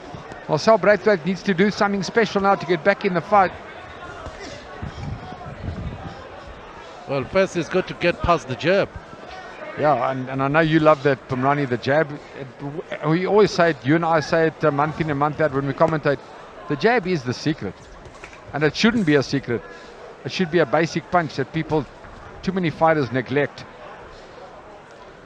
Keaton Gomes a perfect example. Ricardo Malajika so far is not neglecting the jab.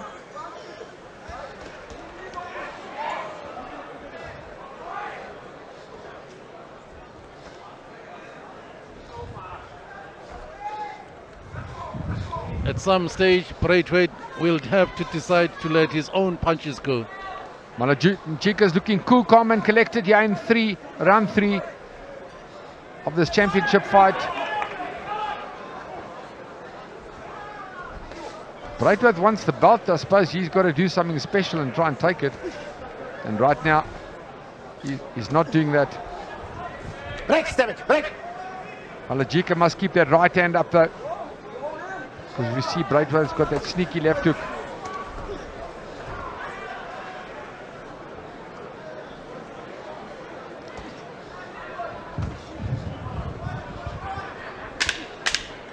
Last 10 seconds of round number 3. Yet another dominant round by the defending champion, the Magic Man. Yeah, great start from Rani by the South African IBO world champion.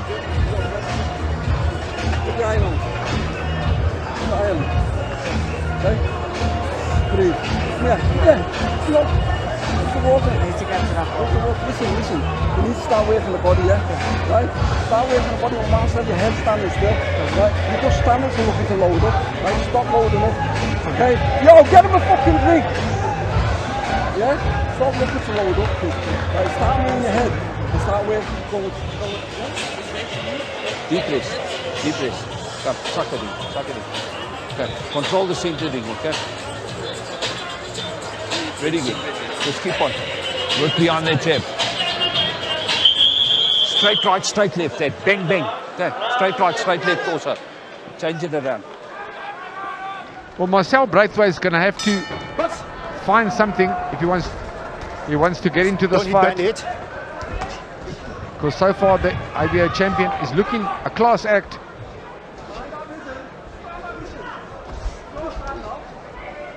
Sometimes the language is strong coming from the boxers' corners, and we apologize for the language.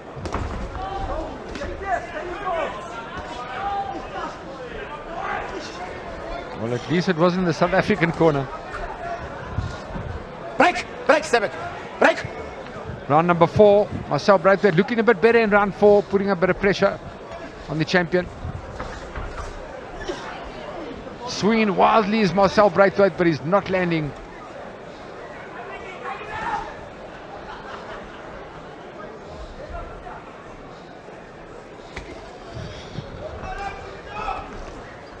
Malajika taking his foot off the pedal a little bit in round 4, taking a bit of a breather. He's not losing the round, but it's a close round, round 4.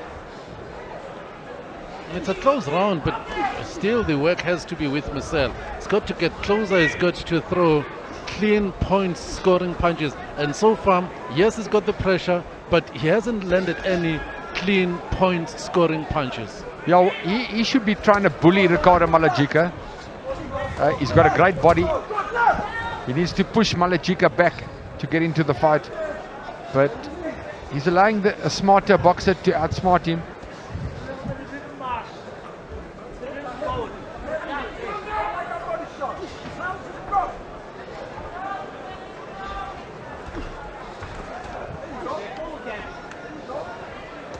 So you'd imagine with Malajika having is clearly taken his foot off the pedal, it should be the moment for the challenger to step up. Yeah, exactly, Pumlani, which he's not doing. So with Ricardo taking a breather, Marcel hasn't taken advantage. So he's not even winning round 4, because Ricardo's still peppering the jab.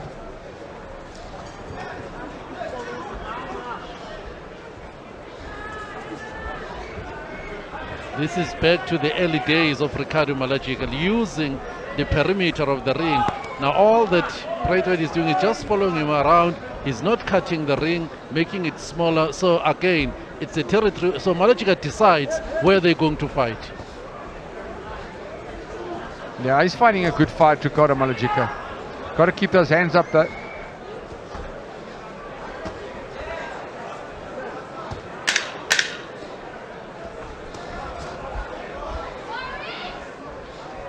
Well, that was Marcel's opportunity to try and win a round, and I don't think he got the 4th round either. You.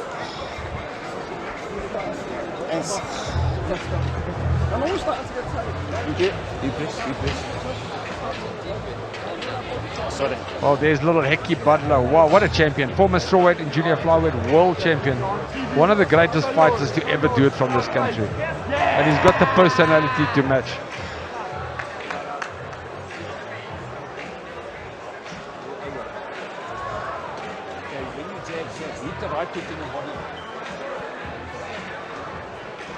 Well, Pumlani, if Ricardo's 4 rounds up, Marcel needs something special now, doesn't he? He needs a knockdown or something to get back into the fight. Control the center of the ring. Control the center of the ring. See, Supersports Clinton van der Beek in the crowd loves his boxing. Yep, Clinton van der Beek loves his boxing. He's a big boxing man. Supersport man and a boxing man. Back to the action, round number 5 of this IBO Junior Bantamweight World Championship. So far the champion dictating the pace, boxing smart, cool, calm and collected. And we're waiting for the man from Liverpool to make a move. Hasn't made it yet. Of course, there's many rounds to go.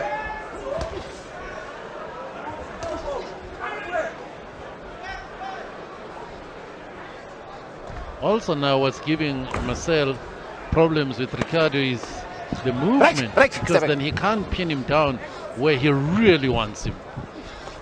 Because then Malajika will throw punches like that, combinations, and shift, so he's off the mark. Yeah, for sure. Pumlani, I mean, the way Marcel needs to fight to beat a guy like Ricardo is get closer, put his head on Ricardo's chest and work from there. But Ricardo's not allowing him to do that. So, good performance from Ricardo Malajika so far. Swings with the left and the right, Marcel.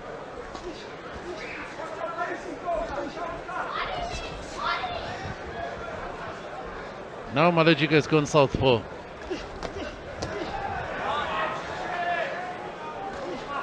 No, it doesn't look too bad as a southpaw either.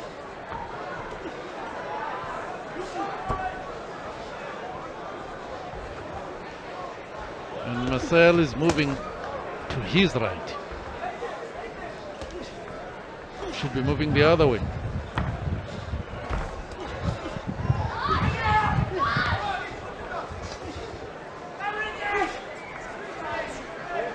To me, it looks like Marcel's just looking for a big number. He's looking for a big left hook or a right hook. Those short little swings. And he hasn't landed them yet. It's going to be 5 rounds down after this fight, after this round.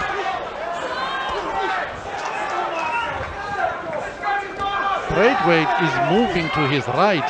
He's moving to that straight left hand. Unbelievable, Pumlani. But I suppose he didn't know Ricardo's going to go southpaw. So Ricardo's a good fighter in the southpaw stance as well. Wow, what a great clinical performance by the champion. But he's got to keep it going. He's keeping it going, Brian. Yeah. Last 10 seconds then coming up in round number 5. Brilliant performance by the South African. Classy act.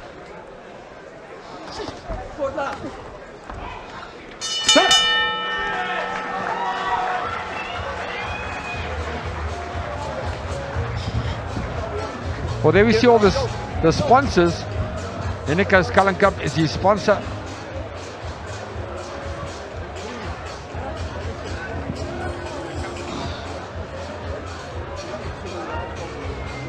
So there we see slow-mo action from round number 5. Focused, you can see those eyes there. He means business. Young man from Southfields, what a story. 6 brothers, Pumlani, mother and father lived in a 2-bedroom place. Grew up in Southfields, never had money for food. All I need is to go. In and out. When you hit that body, get out.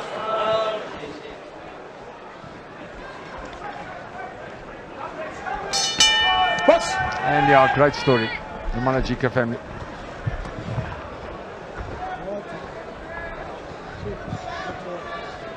He starts round number 6 back to his orthodox stance, the champion Malajik.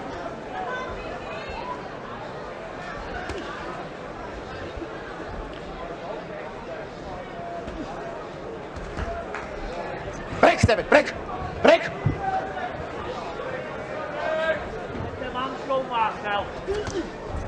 Right hand, Malajik. And then he's back to the jab.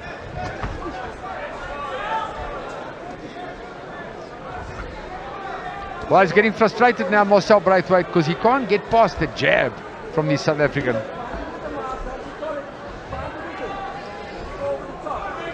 Watch your foot. And the jab is just perfect.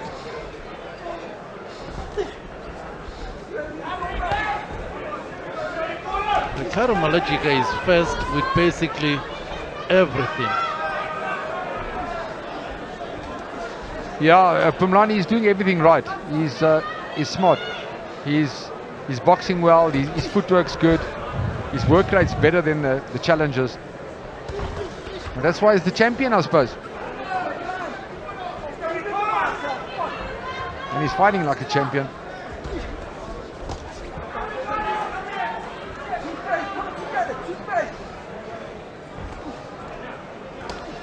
Now you see we are in round 6.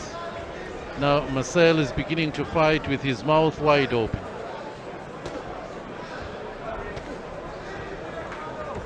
Well, Marcel needs to go for broke. I mean, he's so many points behind.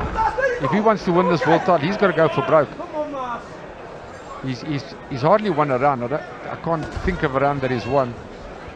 He's looking to throw something big. He's looking to win it spectacularly. He's not basing it on work rate. He's basing it on power. Yeah, he's trying to knock Ricardo out with the left hook, and it's not happening.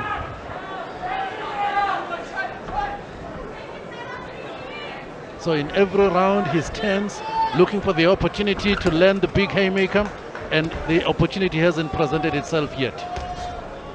Clinical performance by the young South African, 25 years old. Growth rate is 29.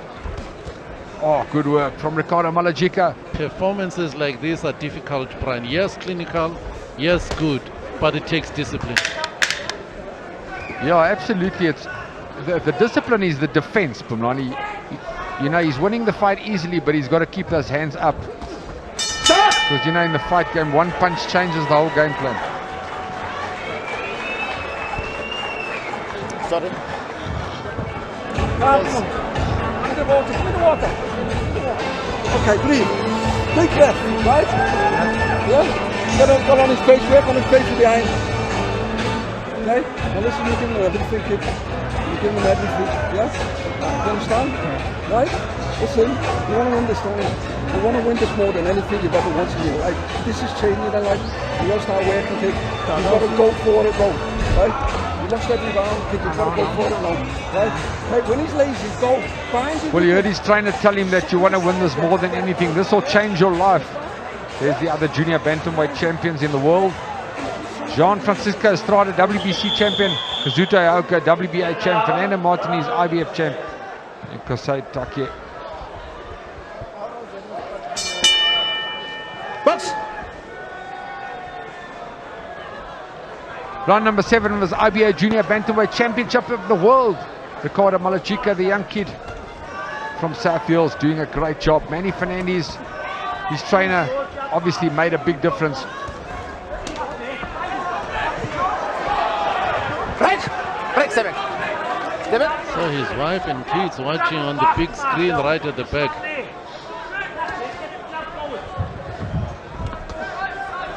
I think she might be too nervous to come to watch at the ring, Pumlani.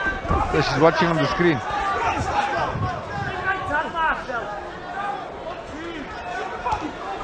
Kim Janssen is Ricardo Malajika's fiance. In fact, they're not married, but I think soon to be married. He's got 2 beautiful children. Back to the action. Great jabs from the South African Malajika. It's got to keep that right hand up. 4. Marcel is looking to nail him with the left hook. Very, very crucial, yeah, for Ricardo Malajika.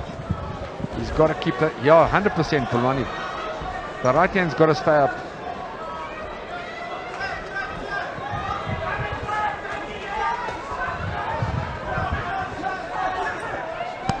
So you could see, hooks to the body, misses wildly with the left hook on top, Marcel.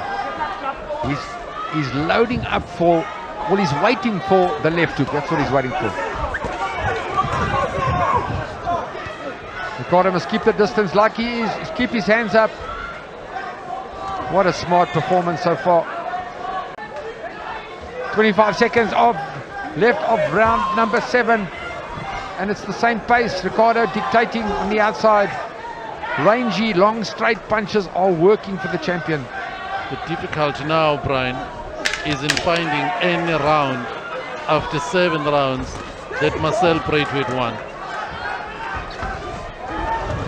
He's swinging wildly though from Lani. He's looking for a knockout. Wow, it's hard to fault the South African here tonight. Incredible performance. Get up, get up. Deep press, deep press. Deep press.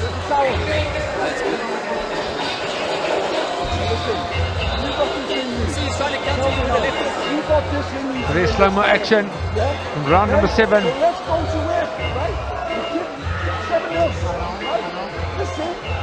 As you can see the focus on Ricardo Malajika's eyes. He's here for business. Rock Knapp in picture. He fights on the 15th of June here at Empress Palace. On hashtag SS Boxing. Walter Papakio says, good evening, SS Boxing. Malachika must mind the energy he's losing by moving all over the boxing ring. He's a good boxer though. Love him, says Walter Papakio. King Mklonto says, good stuff for Malachika so far. We are in round 8, King Mklonto.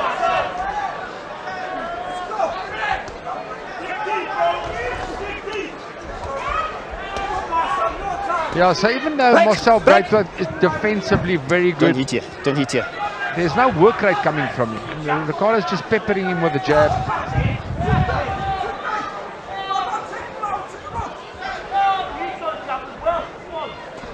There's two ways to make a fight happen. You're either a good fighter or you're a good boxer. And Marcel is actually a good fighter, but he's not getting his way here tonight. He's being outboxed, outsmarted, and outspared by the champion.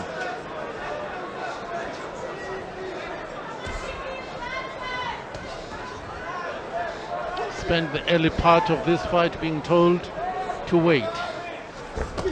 Yeah, that made no sense to me, Pumlani. Wait for what? wait for Christmas. It's not coming so soon. Well, it's not over yet. Malachika's got to keep those hands up. Got to keep the distance, keep that right hand up. Because Marcel's still dangerous, not number 23 in the world for nothing. He keeps the distance intelligently, controlling the range, the rhythm with the jab.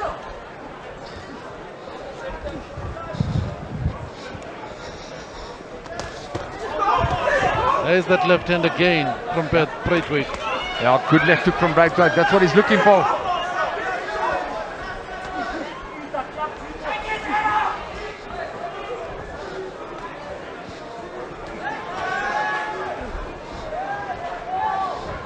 You can see Braithwaite's got one thing on his mind, and that's his left hook.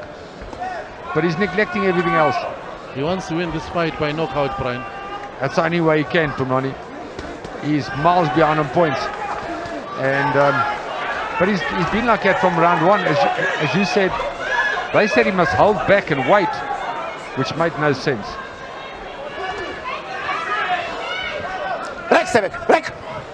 26 seconds left of round number 8. IBO Junior Bantamweight Champion Ricardo Magic Man Malachika is fighting a good fight. Clinical performance and a great boxing exhibition.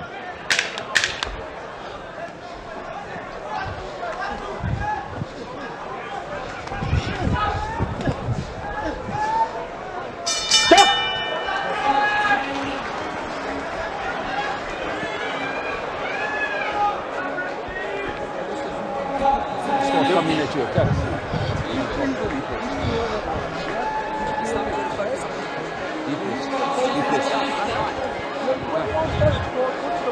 Well, there we see Kim Janssen. That's Ricardo Malachika's fiance, and Ricardo Malachika's 2 children.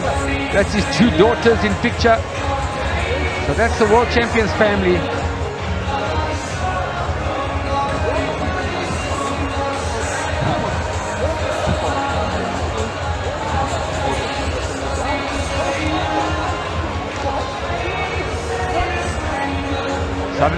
The new South African heavyweight champion, Sean Potgieter, proud of his belt, and deservedly so. Fought a good fight. Well done. Came well conditioned, Sean Potgieter, and he got the win. He got that belt that he wanted. Round number 9 of the scheduled 12-round Junior Bantamweight World Championship.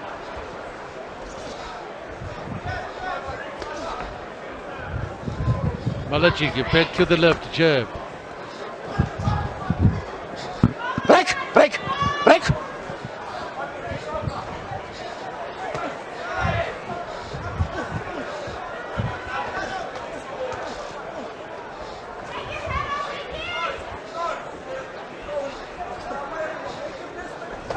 Even when Malachika is fighting off the back foot, he's still in charge, he's still in control. Yeah, that's what's so nice about the pace he's setting, Pumlani. He's fighting off the back foot like a Mayweather and still doing the business. You've got to still throw punches off the back foot. A lot of guys try and counter punch and they don't throw punches. Well, he's coming on strong now, Marcel Braithwaite in round number 9. He's getting desperate. He knows there's only one way. He needs a knockdown or a knockout, of course. Way behind him points by now.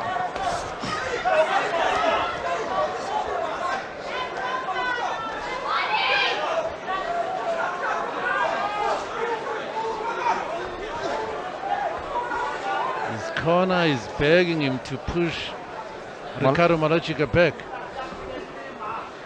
You can see in Malachika's eyes, he's focused. And he's here for business. Right hand, left hook from the champion.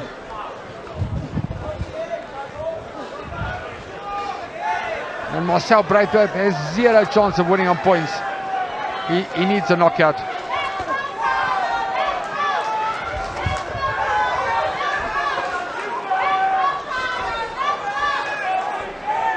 If Malachika throws more body punches, he stops his opponent.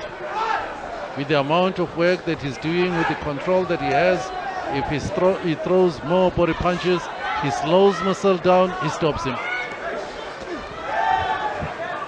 44 seconds left of round number 9. And another good round for the champion. Wow, he's fighting such a clinical performance. Malachika and his camp, Manny Fernandez called it. They said you're going to see a new Malachika and he's going to fight a good fight, and that's exactly what he's doing.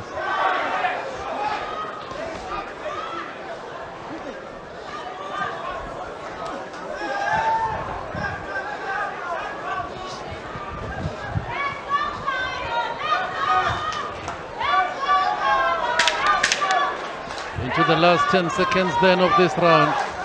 Again, it's a dominant round by the champion. Brilliant, brilliant. Excellent fight.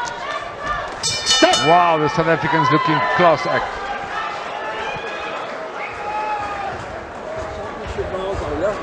Right? This is Marcel. This is what you've lived for. This is what you've done all your life, right? You see that last bolo shot there? You've got to do that when you're in range. Give me the water. Give me the water.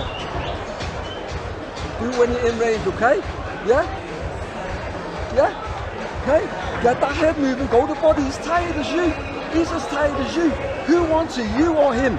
Right? Show why we're here. You understand? Be the dog what you are. Animal, come on. Yeah, no, it's not your right, man. You're gonna have to find it, exactly, bro. Come on. You know why we're here? Come on, just dip your head. Bam, bam. Yeah, where's that coming? Yeah, so this is down. Come on. Let's go. Where's that shit? Control the center, beautiful.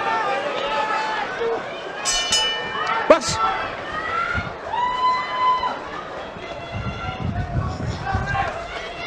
Round number 10. Marcel's corner said, whack the overhand right. He needs something special. He needs an overhand right or a left hook to get him back into this fight. But Malachika wants none of that. He's got to work on cutting the distance between himself and Malachika then for that overhand right to land.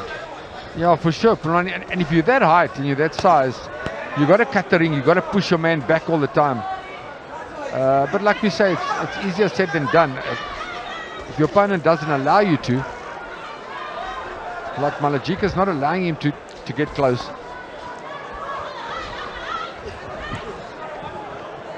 Back! Malachika walked into this ring a couple of years ago as a young prospect. Tonight is displaying a clinical performance as a defending world champion. He's grown. Yeah, he's grown, he's matured. Lonnie, at 25 years old, he's looking every bit the part of a world champion for sure. Used to fall over his feet 2 or 3 fights ago, and look at his balance now. It's a big improvement. It's well done.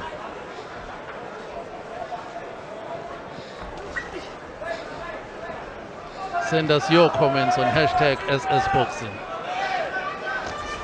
And of course, that all comes down to hard work. He obviously works very hard in the gym on correcting his mistakes and working on his fitness. lives in the gym is Ricardo Malajika. Thought you said he lives in the south of Johannesburg.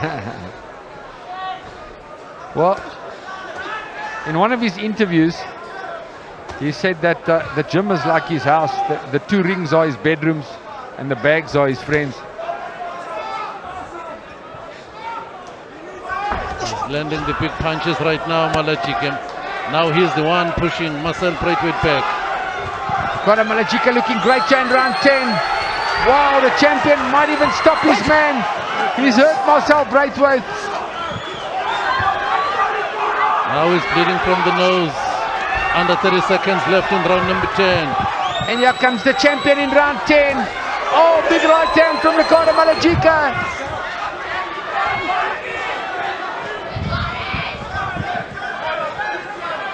Marcel Braithwaite has never been stopped in 20 fights.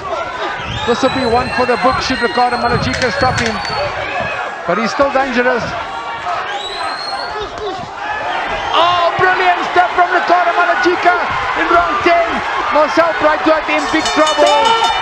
And saved by the bell, as they call it.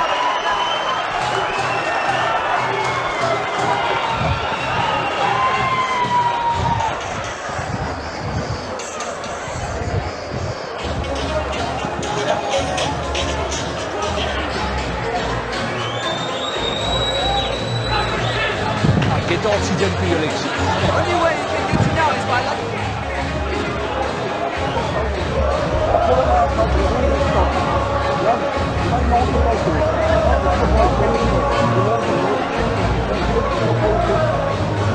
Some slow-mo action from round number 10. Malajika had Braithwaite in big trouble in the corner. And this man, with 2 rounds, has never been stopped in his career. Penultimate round, round number 11 of this championship fight.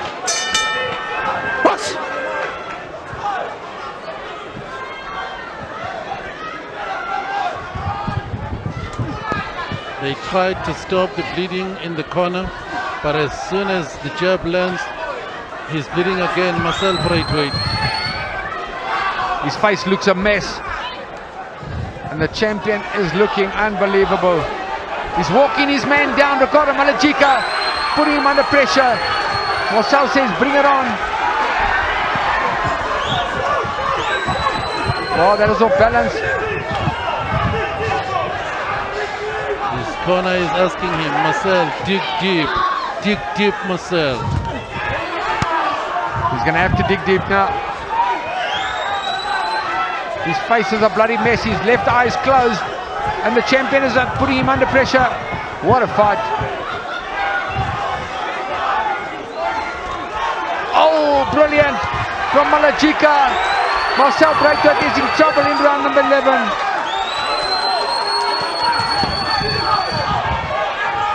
Switch your attack, Ricardo. Check him downstairs. See if he retains the strength.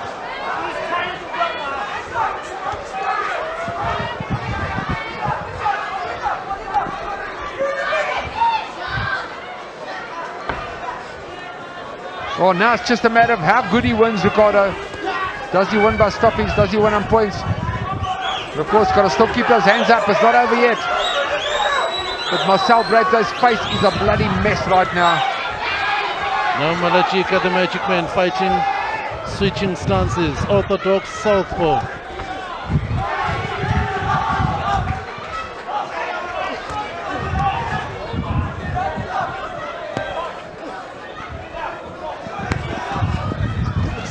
It is clear then, if you're watching the wild swings of Marcel Braithwaite with the left hook, that he came here prepared to trouble Malajika with the left hook. Yeah, I think that was the big plan for them, Pumlani, is to catch Malajika with the left hook or the overhand right. But it hasn't worked tonight. Not yet, anyway. One-way traffic. The IBO Junior Bantamweight champion is putting on a masterful performance. Wow.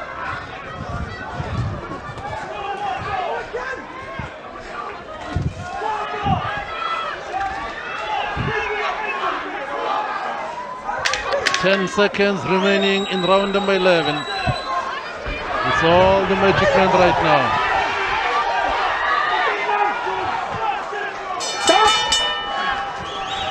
Wow. The world champion is looking brilliant.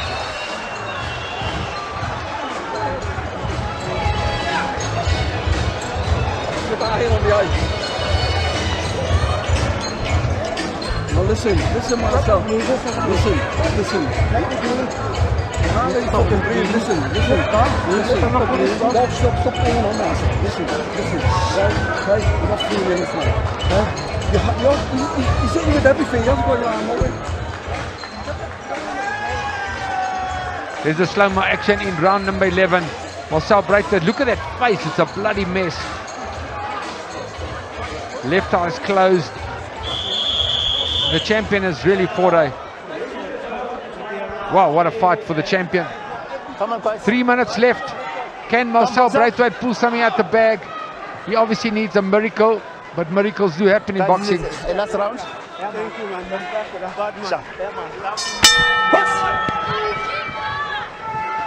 This is the 12th and final round, of course. Well, he definitely needs a knockout now, Marcel Braithwaite.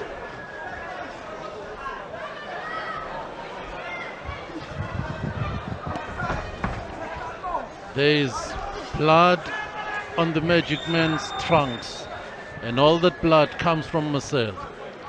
Oh, he's a tough guy, Marcel. He's come here well prepared, hands up nice and high, defense. But he's just been completely outclassed by a superior boxer.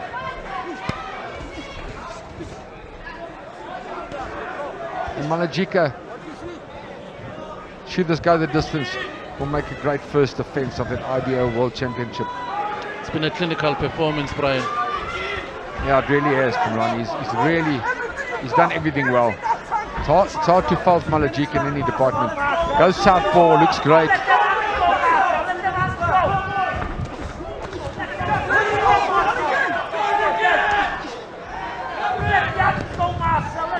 So only one way can Marcel Braithwaite win tonight. It's by knockout. Ricardo Malajika stays on his feet. He retains his title. For sure, Pumwani. As you said, a clinical performance by the champion. Can't fault him. Ricardo Magic Man Malajika, the IBO Junior Bantamweight Champion of the world, on the way to victory in his first defense of the championship. A little boy from South Hills that grew up with nothing is defending that world title here at Empress Palace on the big stage tonight. Credit must be given to Braithwaite. Tough outing here tonight. Stays on his feet for 12 solid rounds. Yeah, bleeding profusely from the nose, his left eye closing quickly. Yeah, Braithwaite's got big heart, big courage. Work rate's not good at all. Lovely body punches now from the Magic Man. 45 seconds to go in this World Championship fight. The Magic Man has looked every bit the part of his nickname, the Magic Man. Wow, he has looked magic.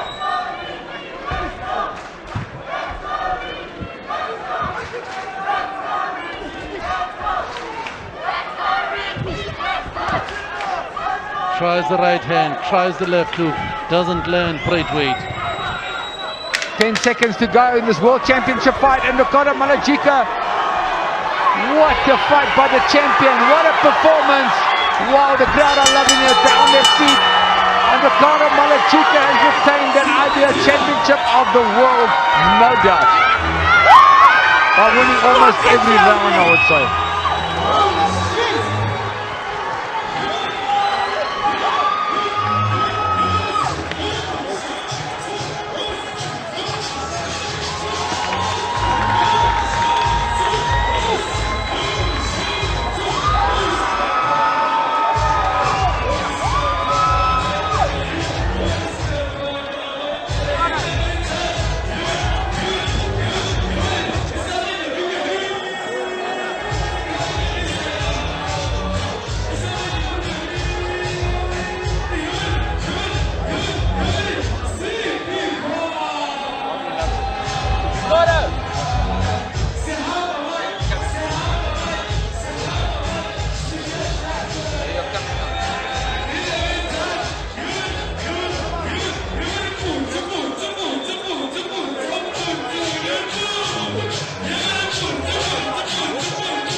brilliant fight.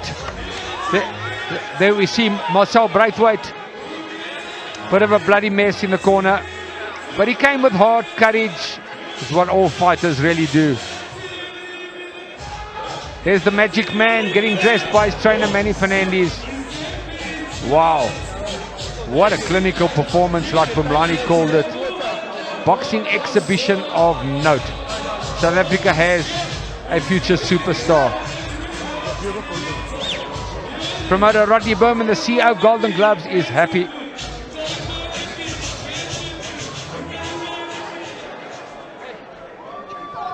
Ladies and gentlemen, we get to the results of the feature bout on this evening's card.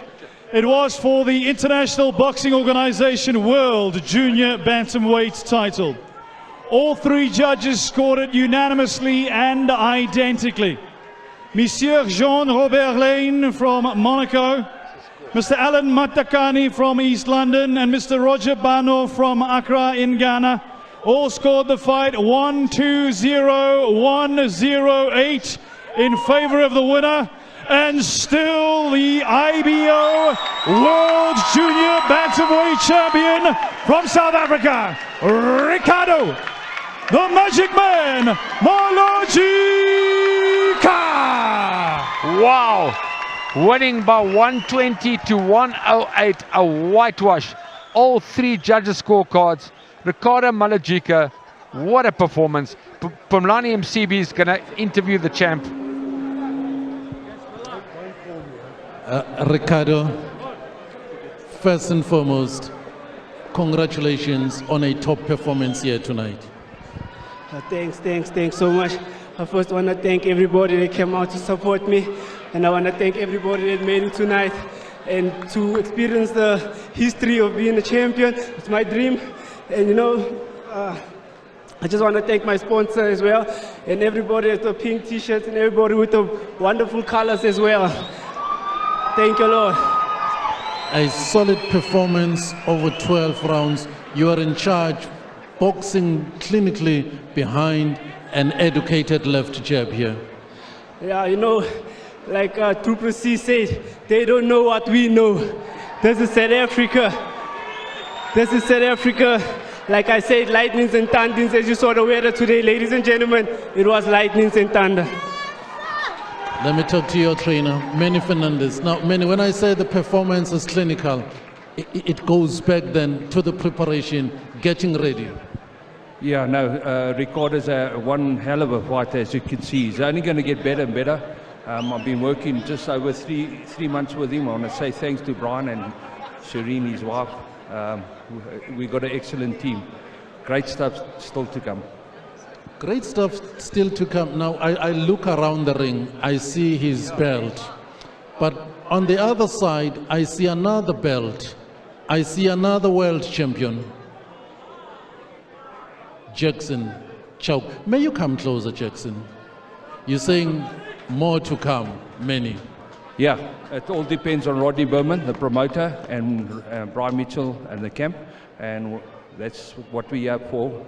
The people want the fight can happen. Let me hear your final words, Ricardo. I want to say glory to God and thank God, you know, and every hard work with my team, everyone, my manager, and a happy birthday, Ma. I just want to wish you a happy birthday, Auntie Shalene. And my final words is thanks to everybody out here. The title stays at home. It's South African title. You have the belt, he has a belt. You know, we champions. I looked up to him, Cheke Chauke. You know, I'm 25. I know he's older than me. You know, great respect to Cheke Chauke. He's been in the game. You know, I can learn from him. But if he wants to go with the fight, let's go, baby!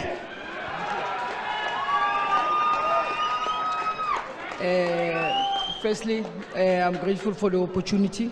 You know, I'm happy that Malojika has agreed to it. You know, like I said before, I'll campaign both ways, junior bantam and flyweight. So I'm not worried about Malojika.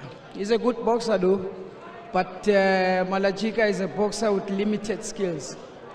So I've got plenty. I got plenty skills, so I'm not worried about him. You know, I got up my sleeves, my pockets, underneath my shoes. I can many knows, you know.